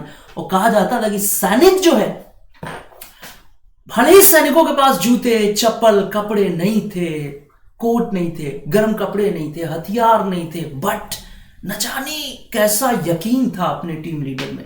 वो जॉर्ज वाशिंगटन में गजब का यकीन रखते थे। और ये बड़ी चीज है, कामयाबी का दूसरा नाम है यकीन, विश्वास। ये तो बात मैं आपको समझा रहा था। उन लोगों को विश्वास था अपने टीम लीडर में कि हम जरूर एक दिन जो है ये चीजें कर गुजरेंगे, ये चीजें कर जाएंगे। और समझ में आ रहा बच्चों, तो जॉर्ज वाशिंगटन का जो नेतृत्व था, जो व्यक्तित्व था, इट वाज अमेजिंग। ये गजब का नेतृत्व था, बड़ी दमदार कैरेक्टर था। कहा जाता है कि इतने अभाव में भी जॉर्ज वाशिंगटन ने अमेरिका के सैनिकों का नेतृत्व किया। उनके पास था क्या? उन्होंने खुद लिखा कि एक अमेरिका के सैनिक के पैरों से बहने वाले खून को देखकर आप समझ सकते हैं कि अमेरिका का सैनिक कहां गया है। तो यकीन मानिए बेटा, मैं तो यही एक ही चीज कहूंगा कि धारा के साथ तो हर चीज पानी में बहना पसंद करती है, धारा के साथ हर चीज बह जाती है, लेकिन जो धारा के विपरीत चलने की हिमाकत रखते हैं, शायद ऐसे ही लोगों को जॉर्ज वाशिंगटन कहते हैं। और आप भी जो सफर कर रहे हो, आप जो स्ट्रगल कर रहे हो, आप भी बेटा धारा के विपरीत ही चल रहे हैं। You are just struggling. ये आपका स्ट्रगल टाइम है। यकीन मानिए हर बच्चा भारत का आईएएस नहीं बनता।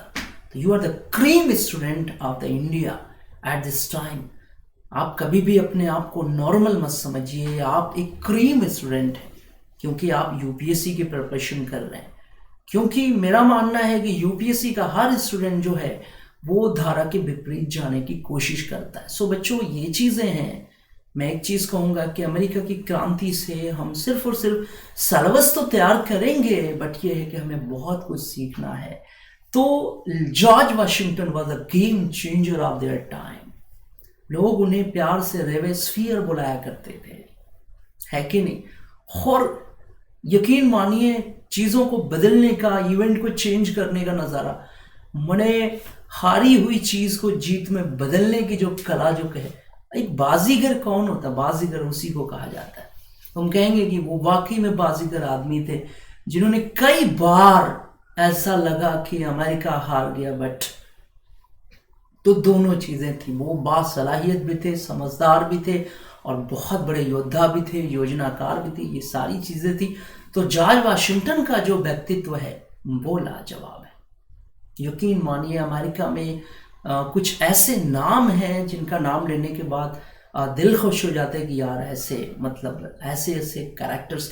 तो वाकई में ये चीज़ तो है ही है कि अमेरिका को महान बनाने में कुछ महत्वपूर्ण कैरेक्टर्स का बहुत बड़ा हाथ रहा है। और इंग्लैंड जैसे शक्तिशाली कंट्री जो है वहाँ पर जो डिफीट हुई, इंग्लैंड जैसी शक्तिशाली कंट्री ने अमेरिका को फ्री किया। तो दैट वाज द रीज़न कि अमेरिका के ताज में जो कोहिनूर मौजूद था उसका नाम था जॉर्ज वाशिंगटन। तो amazing character of the America George Washington. गजब की लीडरशिप है ना, हार को जीत में बदल देने की क्षमता, अमेजिंग कैरेक्टर।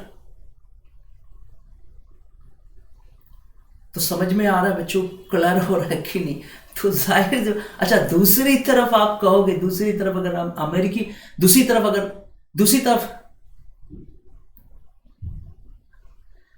अगर आप इंग्लैंड के सेनापतियों की बात करो, जैसे जनरल हो, जनरल बुर्गायन, ये ऐसे सेनापति थे, वो आराम तलब थे। समझ में आ रहा है? ये बहुत आराम तलब थे। इनका ये था, इन्होंने कई बार मौके को गंवाया था। कई बार ऐसे मौके आए कि वहां से वो चेंज कर सकते थे चीजों को, बट दे लॉस, उन्होंने मौके को गंवाया। कई बार बहुत आराम तलब थे। एक ये भी था कि England is too much powerful, we will defeat. देखिए साहब, एक चीज हमेशा ध्यान रखिएगा, इंसान को हकीकत समझनी चाहिए। Feel the reality. हकीकत से जो इनकार करता है, सच्चाई से जो इनकार करता है, सच्चाई से जो भागता है, डैम श्योर वो गिरता है, पराजित होता है। अगर हमको चीज साफ दिख रही है कि ऐसा होने वाला है या हो रहा है, और हम कह रहे हैं अरे नहीं यार, अरे नहीं यार, चंद्रबरदाई ने लिखा है ना कि हाथ कंगन तो आर सी क्या, तो चीजें एकदम क्लियर हैं। तो फिर आप अगर आप बोल रहे हो कि यार नहीं ऐसा नहीं वैसा, तो फिर तो वो चीज है ही है। मैं अपने स्टूडेंट से कहता हूं कि बच्चों, अपने आप को जांचना चाहिए हमेशा। Check your ability, check your knowledge. Where are you? Where is your position? This is very compulsory for you. अगर आप ये नहीं देख पा रहे हो कि आप कहाँ तक पहुंचे हो, तो सफर फिर बहुत मुश्किल हो जाता है। और इसका तरीका यही है सिविल सेवा में कि आप ज्यादा से ज्यादा क्वेश्चंस को सॉल्व करो। Solve the question, this is the solution, nothing else. Prelim के क्वेश्चन आप सॉल्व करिए। अगर आप 70 अबव जा रहे हैं तो you are the eligible for your exam. आप एग्जाम में बैठिए। अगर 70 के बिलो जा रहे हो, नीचे जा रहे हो, तो फिर टेस्ट सीरीज करनी चाहिए। Join the test series and Unacademy खुद ही टेस्ट सीरीज चला रही है, इस तरह की चीज़ें कर रही है, तो अपने आप को जांचने का इससे बढ़िया जो इवेंट है वो नहीं हो सकता।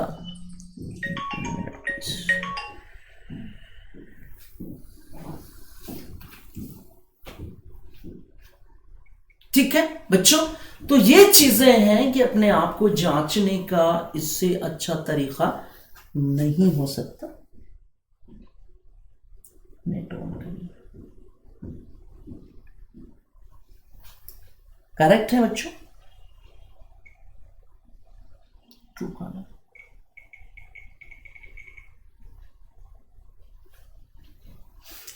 तो इस चीज को हम लोग लिखेंगे और इस पर बात भी करेंगे।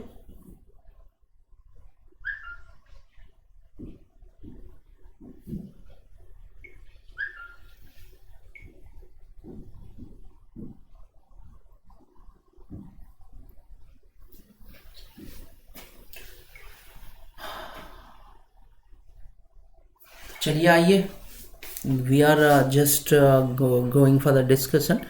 तो दिस स्टेप हम बात करेंगे कि यहाँ पे लिख लेंगे, इसी लाइन को यहाँ पे नोट कर लेंगे। बहुत ही प्यारी लाइन है। जॉर्ज वाशिंगटन के बारे में कभी मौका मिले तो पढ़िए, जॉर्ज वाशिंगटन कौन थे, क्योंकि ऐसे कैरेक्टर को पढ़ने से आपको बहुत कुछ सीखने को मिलता है। तो लिखेंगे कि अमेरिका का नेतृत्व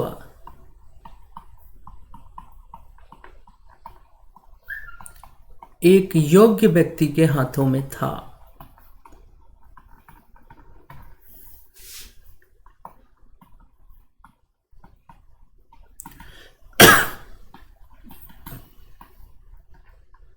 जिन्हें हम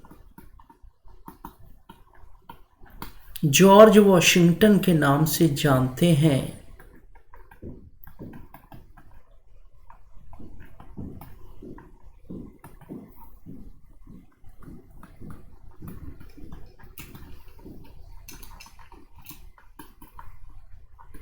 ठीक है, वो व्यक्ति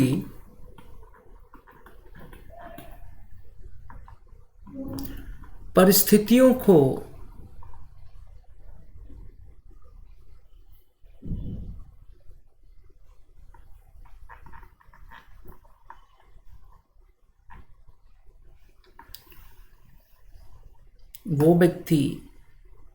हम लिखेंगे कि वो व्यक्ति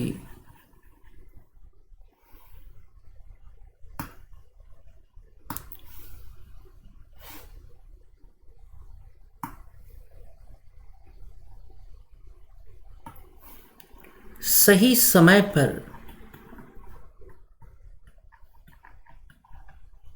है ना निर्णय लेने में माहिर माना जाता था।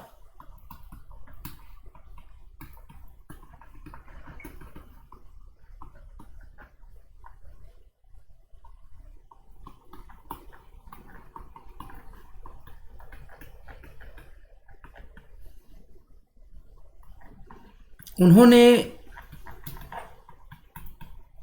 अमेरिकी सैनिकों का विश्वास जीता था।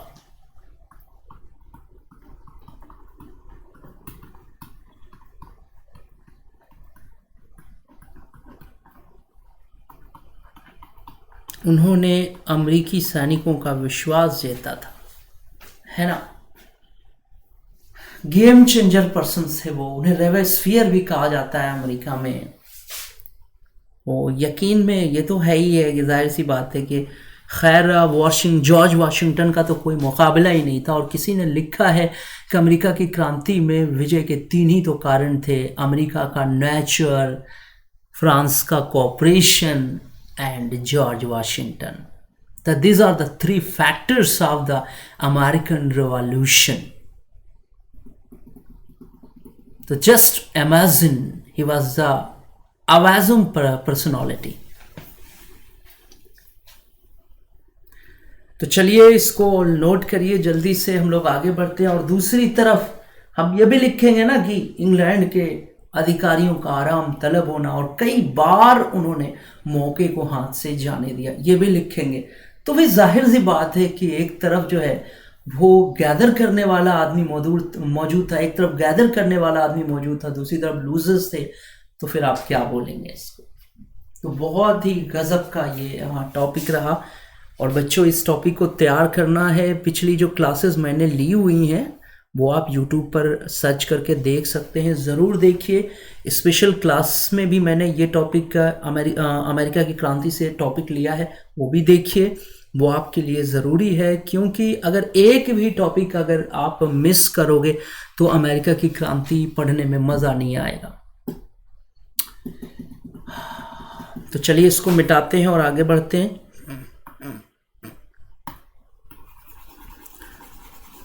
थोड़ा सा हम लोग अंग्रेज सेनापतियों के बारे में भी लिख दें कि भाई वो कैसे थे, तभी तो बात होगी।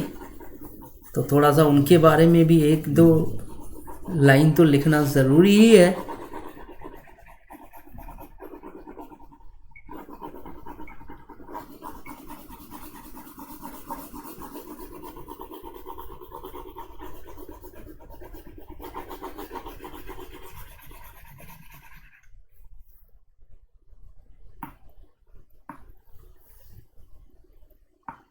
लिखेंगे कि दूसरी तरफ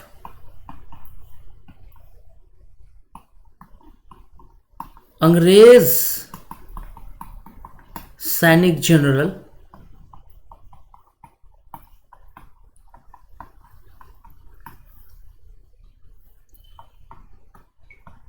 बहुत ही आराम तलब थे।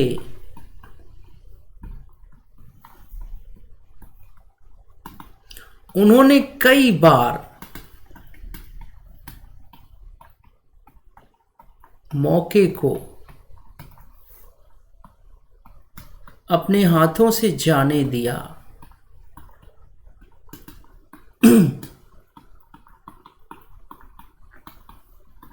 कई बार मौके को अपने हाथों से जाने दिया। तो कैसे होगा, एक आदमी जो है वो गैदर कर रहा है चीजों को, वो मौके नहीं छोड़ रहा है और आप मौके पे मौका दे रहे हो, तो क्या होगा।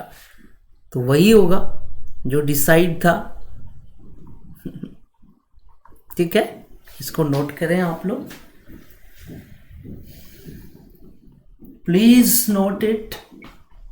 You have any problem, you can ask me question on my Telegram ID. You can join me on my Telegram ID under the YouTube, below the YouTube class, under the description box, in the description box.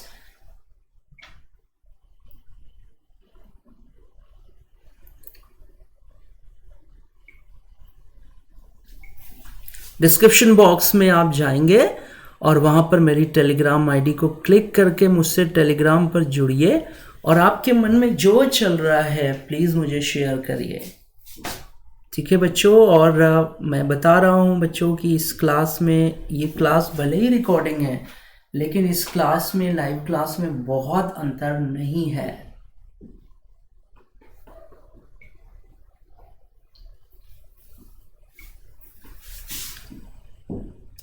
तो चलिए मिटाते हैं इसको और अगले topic पर हम लोग बात करें कि अगला टॉपिक इसी में उठाएं। आज हम लोग अमेरिका की क्रांति पर विशेष रूप से देखा जाए तो अब ये क्लास का लास्ट फेज ही चल रहा है। It's the last phase of the American revolution, है ना। ये एक तरह से अंतिम ही क्लास है हम लोगों की। इस पे काफ़ी क्लासेस हम लोगों ने लिया। आगे लेते हैं और अगला टॉपिक अंग्रेज सेनापतियों का आराम तलब होना। अंग्रेज सेनापतियों का आराम तलब होना, ये तो आप लोगों ने लिख ही लिया। अब अगला टॉपिक लेते हैं, फ्रांस और स्पेन की सेनाओं ने इंग्लैंड का रास्ता रोका। सही बात है, जिंदगी राइट है बेटा ये चीज़ कि फ्रांस और स्पेन ने बड़े मौके पर अमेरिका की मदद की। चूंकि अमेरिका इस बात को समझ गया था, जॉर्ज वाशिंगटन और जितने भी लीडर्स थे वो इस बात को समझ गए थे।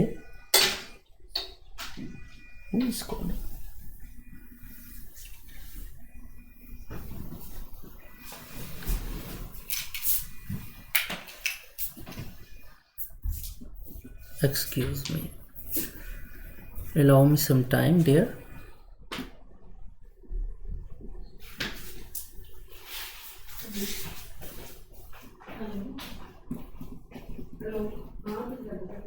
ठीक है, तो ये चीज था यार कि अमेरिका समझ गया था इस बात को कि इंग्लैंड से लड़ाई अकेले संभव नहीं है, इसलिए फ्रांस के साथ समझौता हुआ था। एक्चुअली में फ्रांस थोड़ा सा इंग्लैंड से नाराज था, सप्तवर्षीय युद्ध में वो पराजय का बदला लेना चाहता था और अमेरिका को मदद की जरूरत थी। सो अमेरिका में और फ्रांस में सो अमेरिका में और फ्रांस में डील हो गई और कहा जाता है कि एक बड़ी ही सही सिचुएशन में जब अमेरिका की फौजें हार रही थी, मैंने सब कुछ खत्म हो रहा था, फ्रांस के आने की खबर मिली और उसी समय इंग्लैंड ने सरेंडर किया। तो फ्रांस और स्पेन ने बहुत हेल्प किया। एक तो जो है इन लोगों ने जो है इंग्लैंड का रास्ता रोका था समंदर में, प्रशांत महासागर में बहुत इंग्लैंड को परेशान किया, अमेरिका तक मदद नहीं पहुंचने, अमेरिका तक जाने नहीं दिया, इंग्लैंड के मदद के रास्तों को काटने की कोशिश की। So it was a great help from the France and Spain to the America that time. Holland भी मैदान में आ गया था, रूस था, रूस के अलावा डेनमार्क और जो है और भी कुछ देश थे जो बिल्कुल उन्होंने एक तरह से तटस्थता की नीति अपनाई थी, लेकिन उनका मूक समर्थन अमेरिका के साथ था। तो बच्चों मैं एक चीज बताना चाहता हूं कि देखिए, अगर आप सही है ना, you are going in a right way, then everybody will help you. अगर आप सही दिशा में जा रहे हो तो हर आदमी आपकी मदद करेगा। रियली मेरी बात पर यकीन करिए। अमेरिका हक के लिए लड़ रहा था, अमेरिका सच्चाई के लिए लड़ रहा था और यकीन मानिए दुनिया भर के लोगों का जो समर्थन था, खासतौर से यूरोप के देशों का जो समर्थन था, वो अमेरिका के साथ था। तो ये भी था कि फ्रांस और स्पेन की सेनाओं ने बहुत तंग किया इंग्लैंड वालों को। तो हम लोग लिखेंगे यहाँ पर, इनको भी लिखेंगे, जगह देंगे कि फ्रांस और स्पेन की सेनाओं ने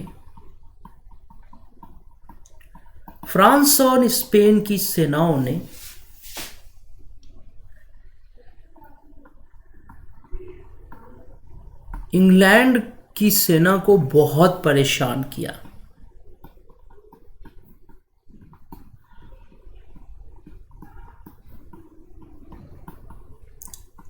बहुत परेशान किया। ठीक है ना, इन्होंने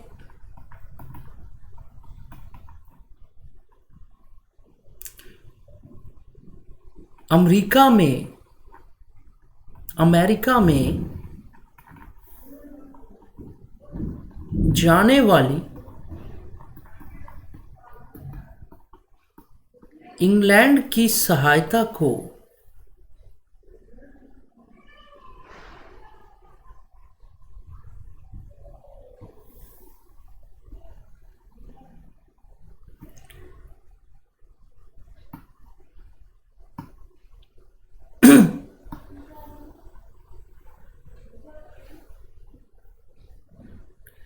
एक मिनट बच्चों, इन्होंने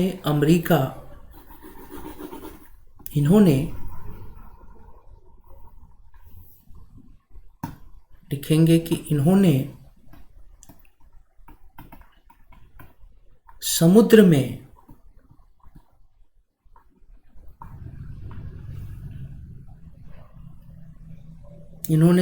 में इंग्लैंड के मार्ग में बाधा डाली।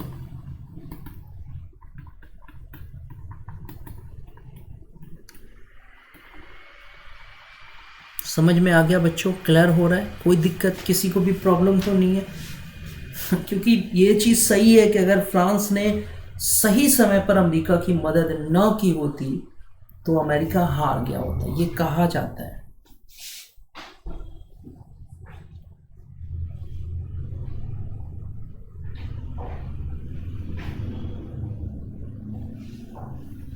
समझ में आ गया बच्चों? नोट कर लीजिए इसको। अब हम लोग जो है लास्ट पॉइंट की तरफ पढ़ रहे हैं. We are just going to the last point of this topic, this class.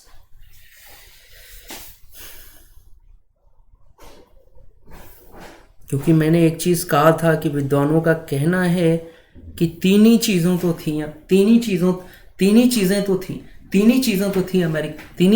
थी अमेरिका की क्रांति में. एक प्रकृति, दूसरा फ्रांस की सहायता और तीसरा जॉर्ज वाशिंगटन. इसको हम लोग मिटाएंगे और आगे बढ़ेंगे. एक चीज और है बच्चों,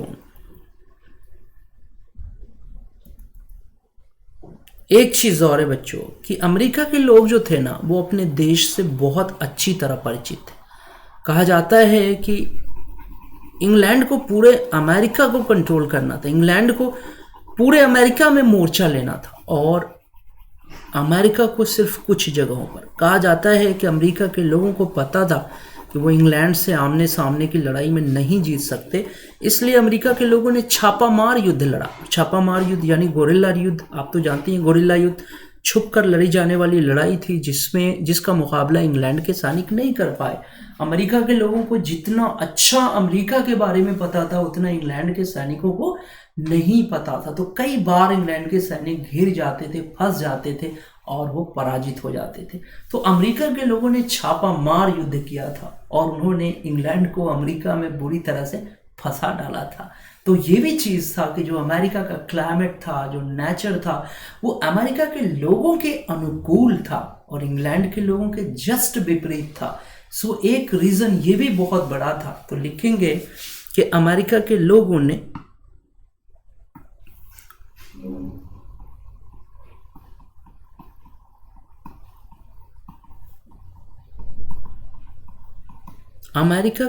ने इंग्लैंड के साथ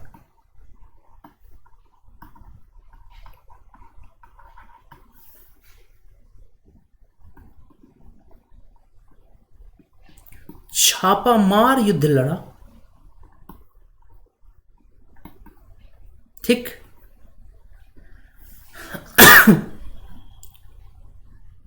इंग्लैंड के सैनिक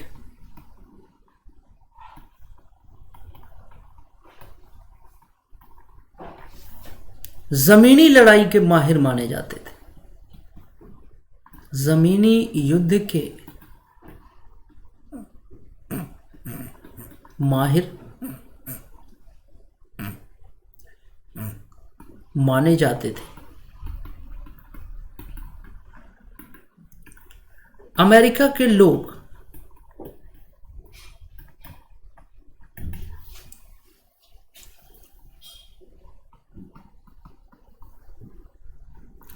अपने देश से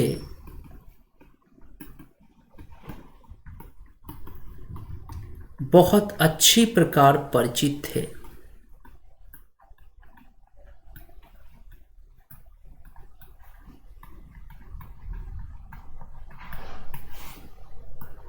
है ना, जिसका लाभ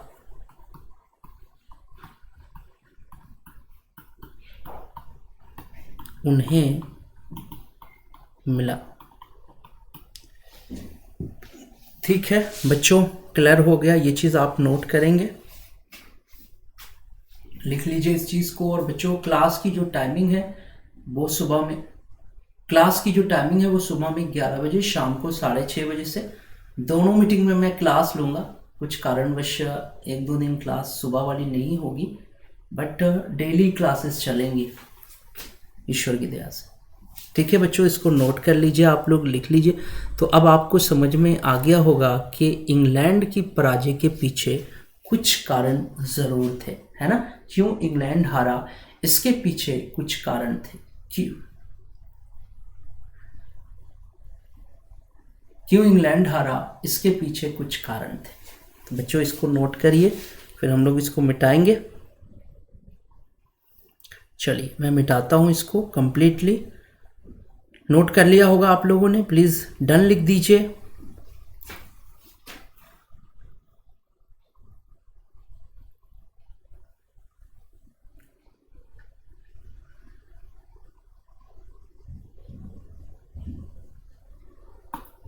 ठीक है। अब मैं आपको बताना चाहूंगा कि देखिए ये कुछ क्लासेस मैंने स्पेशल क्लास के तौर पे लिए। देख रहे हैं बेटा, स्पेशल क्लासेस। जैसे ही मोहम्मद नदीम स्पेशल क्लासेस खोलोगे, यहाँ पे आपको स्पेशल क्लासेस, यहाँ पर जैसे ही मोहम्मद नदीम स्पेशल क्लासेस खोलोगे, यहाँ पे आपको स्पेशल क्लासेस मिल जाएंगी। मैंने ना मॉडर्न हिस्ट्री के लिए मेंस के पूरे कंप्लीट क्लासेस लिए हुए हैं, वो स्पेशल क्लासेस में आप देख सकते हैं, है ना। बहुत से क्लासेस आपको मिल जाएंगे। बस आपको कुछ नहीं करना है, बस आपको यहाँ पे सर्च करना है MOHDNADIM। जैसे ही ये मेरा नाम सर्च करेंगे और उसके बाद स्पेशल क्लासेस, ये बच्चों जो स्पेशल क्लास होती है ये फ्री होती है। कैसे होते हैं बेटी? फ्री। कैसा होता है बेटा? फ्री। तो फ्री मतलब सारे बच्चे देख सकते हैं इसको। तो ये सारी स्पेशल क्लासेस आप लोग देख लीजिए इससे पहले कि ये हट जाए। ये सारी स्पेशल क्लासेस आप लोग देख लीजिए, है ना। जैसे विश्व का इतिहास, अमेरिका की क्रांति, तात्कालिक कारण, ये क्लास मैंने लिया था। ये क्लास यूट्यूब में नहीं है, तो ये आपको ऐप पे जाके देखना होगा। ऐप के लिए क्या है कि सबसे पहले डाउनलोड करेंगे लर्निंग ऐप, उसके बाद उसमें सर्च करिए मोहम्मद नदीम, फिर क्या करिए मोहम्मद नदीम स्पेशल क्लासेस देखिए, और साथ में बेटा फॉलो का ऑप्शन होता है। फॉलो मी, यानी मुझे फॉलो कर देंगे तो आपको मेरी स्पेशल क्लासेस मिल जाएंगी। तो देख सकते हैं आप, ये जितनी स्पेशल क्लासेस हैं वो आप देख लीजिए। ये सब कुछ आपके लिए है, ये सब फ्री है आपके लिए। प्रोसेस मैंने बता दिया है कैसे करना है। और साथ में ये कि जब आप एडमिशन लेने जाएंगे, जब आप एडमिशन लीजिए अनअकैडमी के ऐप पर, तो आप वहाँ पर रेफरल कोड क्या यूज़ करेंगे? MNUS। इसको ध्यान से देख लीजिए, MNUS आपका रेफरल कोड है। क्यों यूज़ करेंगे? ताकि आपको 10% डिस्काउंट मिल सके, ठीक ना। तो जब भी आप एडमिशन लीजिए तब आप रेफरल कोड MNUS यूज़ करिए 10% डिस्काउंट के लिए। अगर आपको क्लास अच्छी लगी है बच्चों तो आप इसको लाइक ज़रूर कर देना। It's my humble request to you. साथ में ये है बच्चों कि इसको शेयर करना बड़ी ज़रूरी है। अगर आप मेरे स्टूडेंट हैं तो प्लीज़ इसको शेयर करिए, उन बच्चों तक पहुंचाइए जिन्हें इस क्लास की ज़रूरत है, जिन्हें इस क्लास से मदद मिल सकती है। ये क्लास शेयर ज़रूर करिए उन बच्चों तक जिन्हें इस क्लास की ज़रूरत है, ठीक है ना। और साथ में ये है कि चैनल को सब्सक्राइब ज़रूर करिए ताकि आने वाली क्लास की नोटिफिकेशन आपको मिल सके। चैनल को सब्सक्राइब ज़रूर करिए ताकि आने वाली क्लास की नोटिफिकेशन आपको मिल सके। चैनल को सब्सक्राइब ज़रूर करिए ताकि आने वाली क्लास की नोटिफिकेशन आपको मिल सके। बेल आइकन्स का बटन दबाइए ताकि आने वाली क्लास की नोटिफिकेशन आपको मिल सके। आज की क्लास में बच्चों बस इतना ही। और सभी बच्चों को मैं बता दूं यहाँ पर बेटा एक चीज़ ध्यान दीजिए कि क्लास की जो टाइमिंग है वो सुबह में 11 बजे से है, ठीक, और शाम में 6:30 बजे से। ये चीज़ें आप ज़रूर ध्यान दीजिए। इसी समय क्लास हम लोगों की शुरू होती है, सुबह में 11 बजे से शाम में 6:30 बजे से। और बच्चों आज आप लोगों का बहुत बहुत शुक्रिया, आप क्लास में आए, आपने क्लास अटेंड किया। Thanks lot for this. और साथ में ये बेटा कि बहुत बहुत धन्यवाद, बहुत बहुत शुक्रिया। और लेट्स क्रैक इट। बहुत बहुत धन्यवाद, बहुत बहुत शुक्रिया। Let's crack it.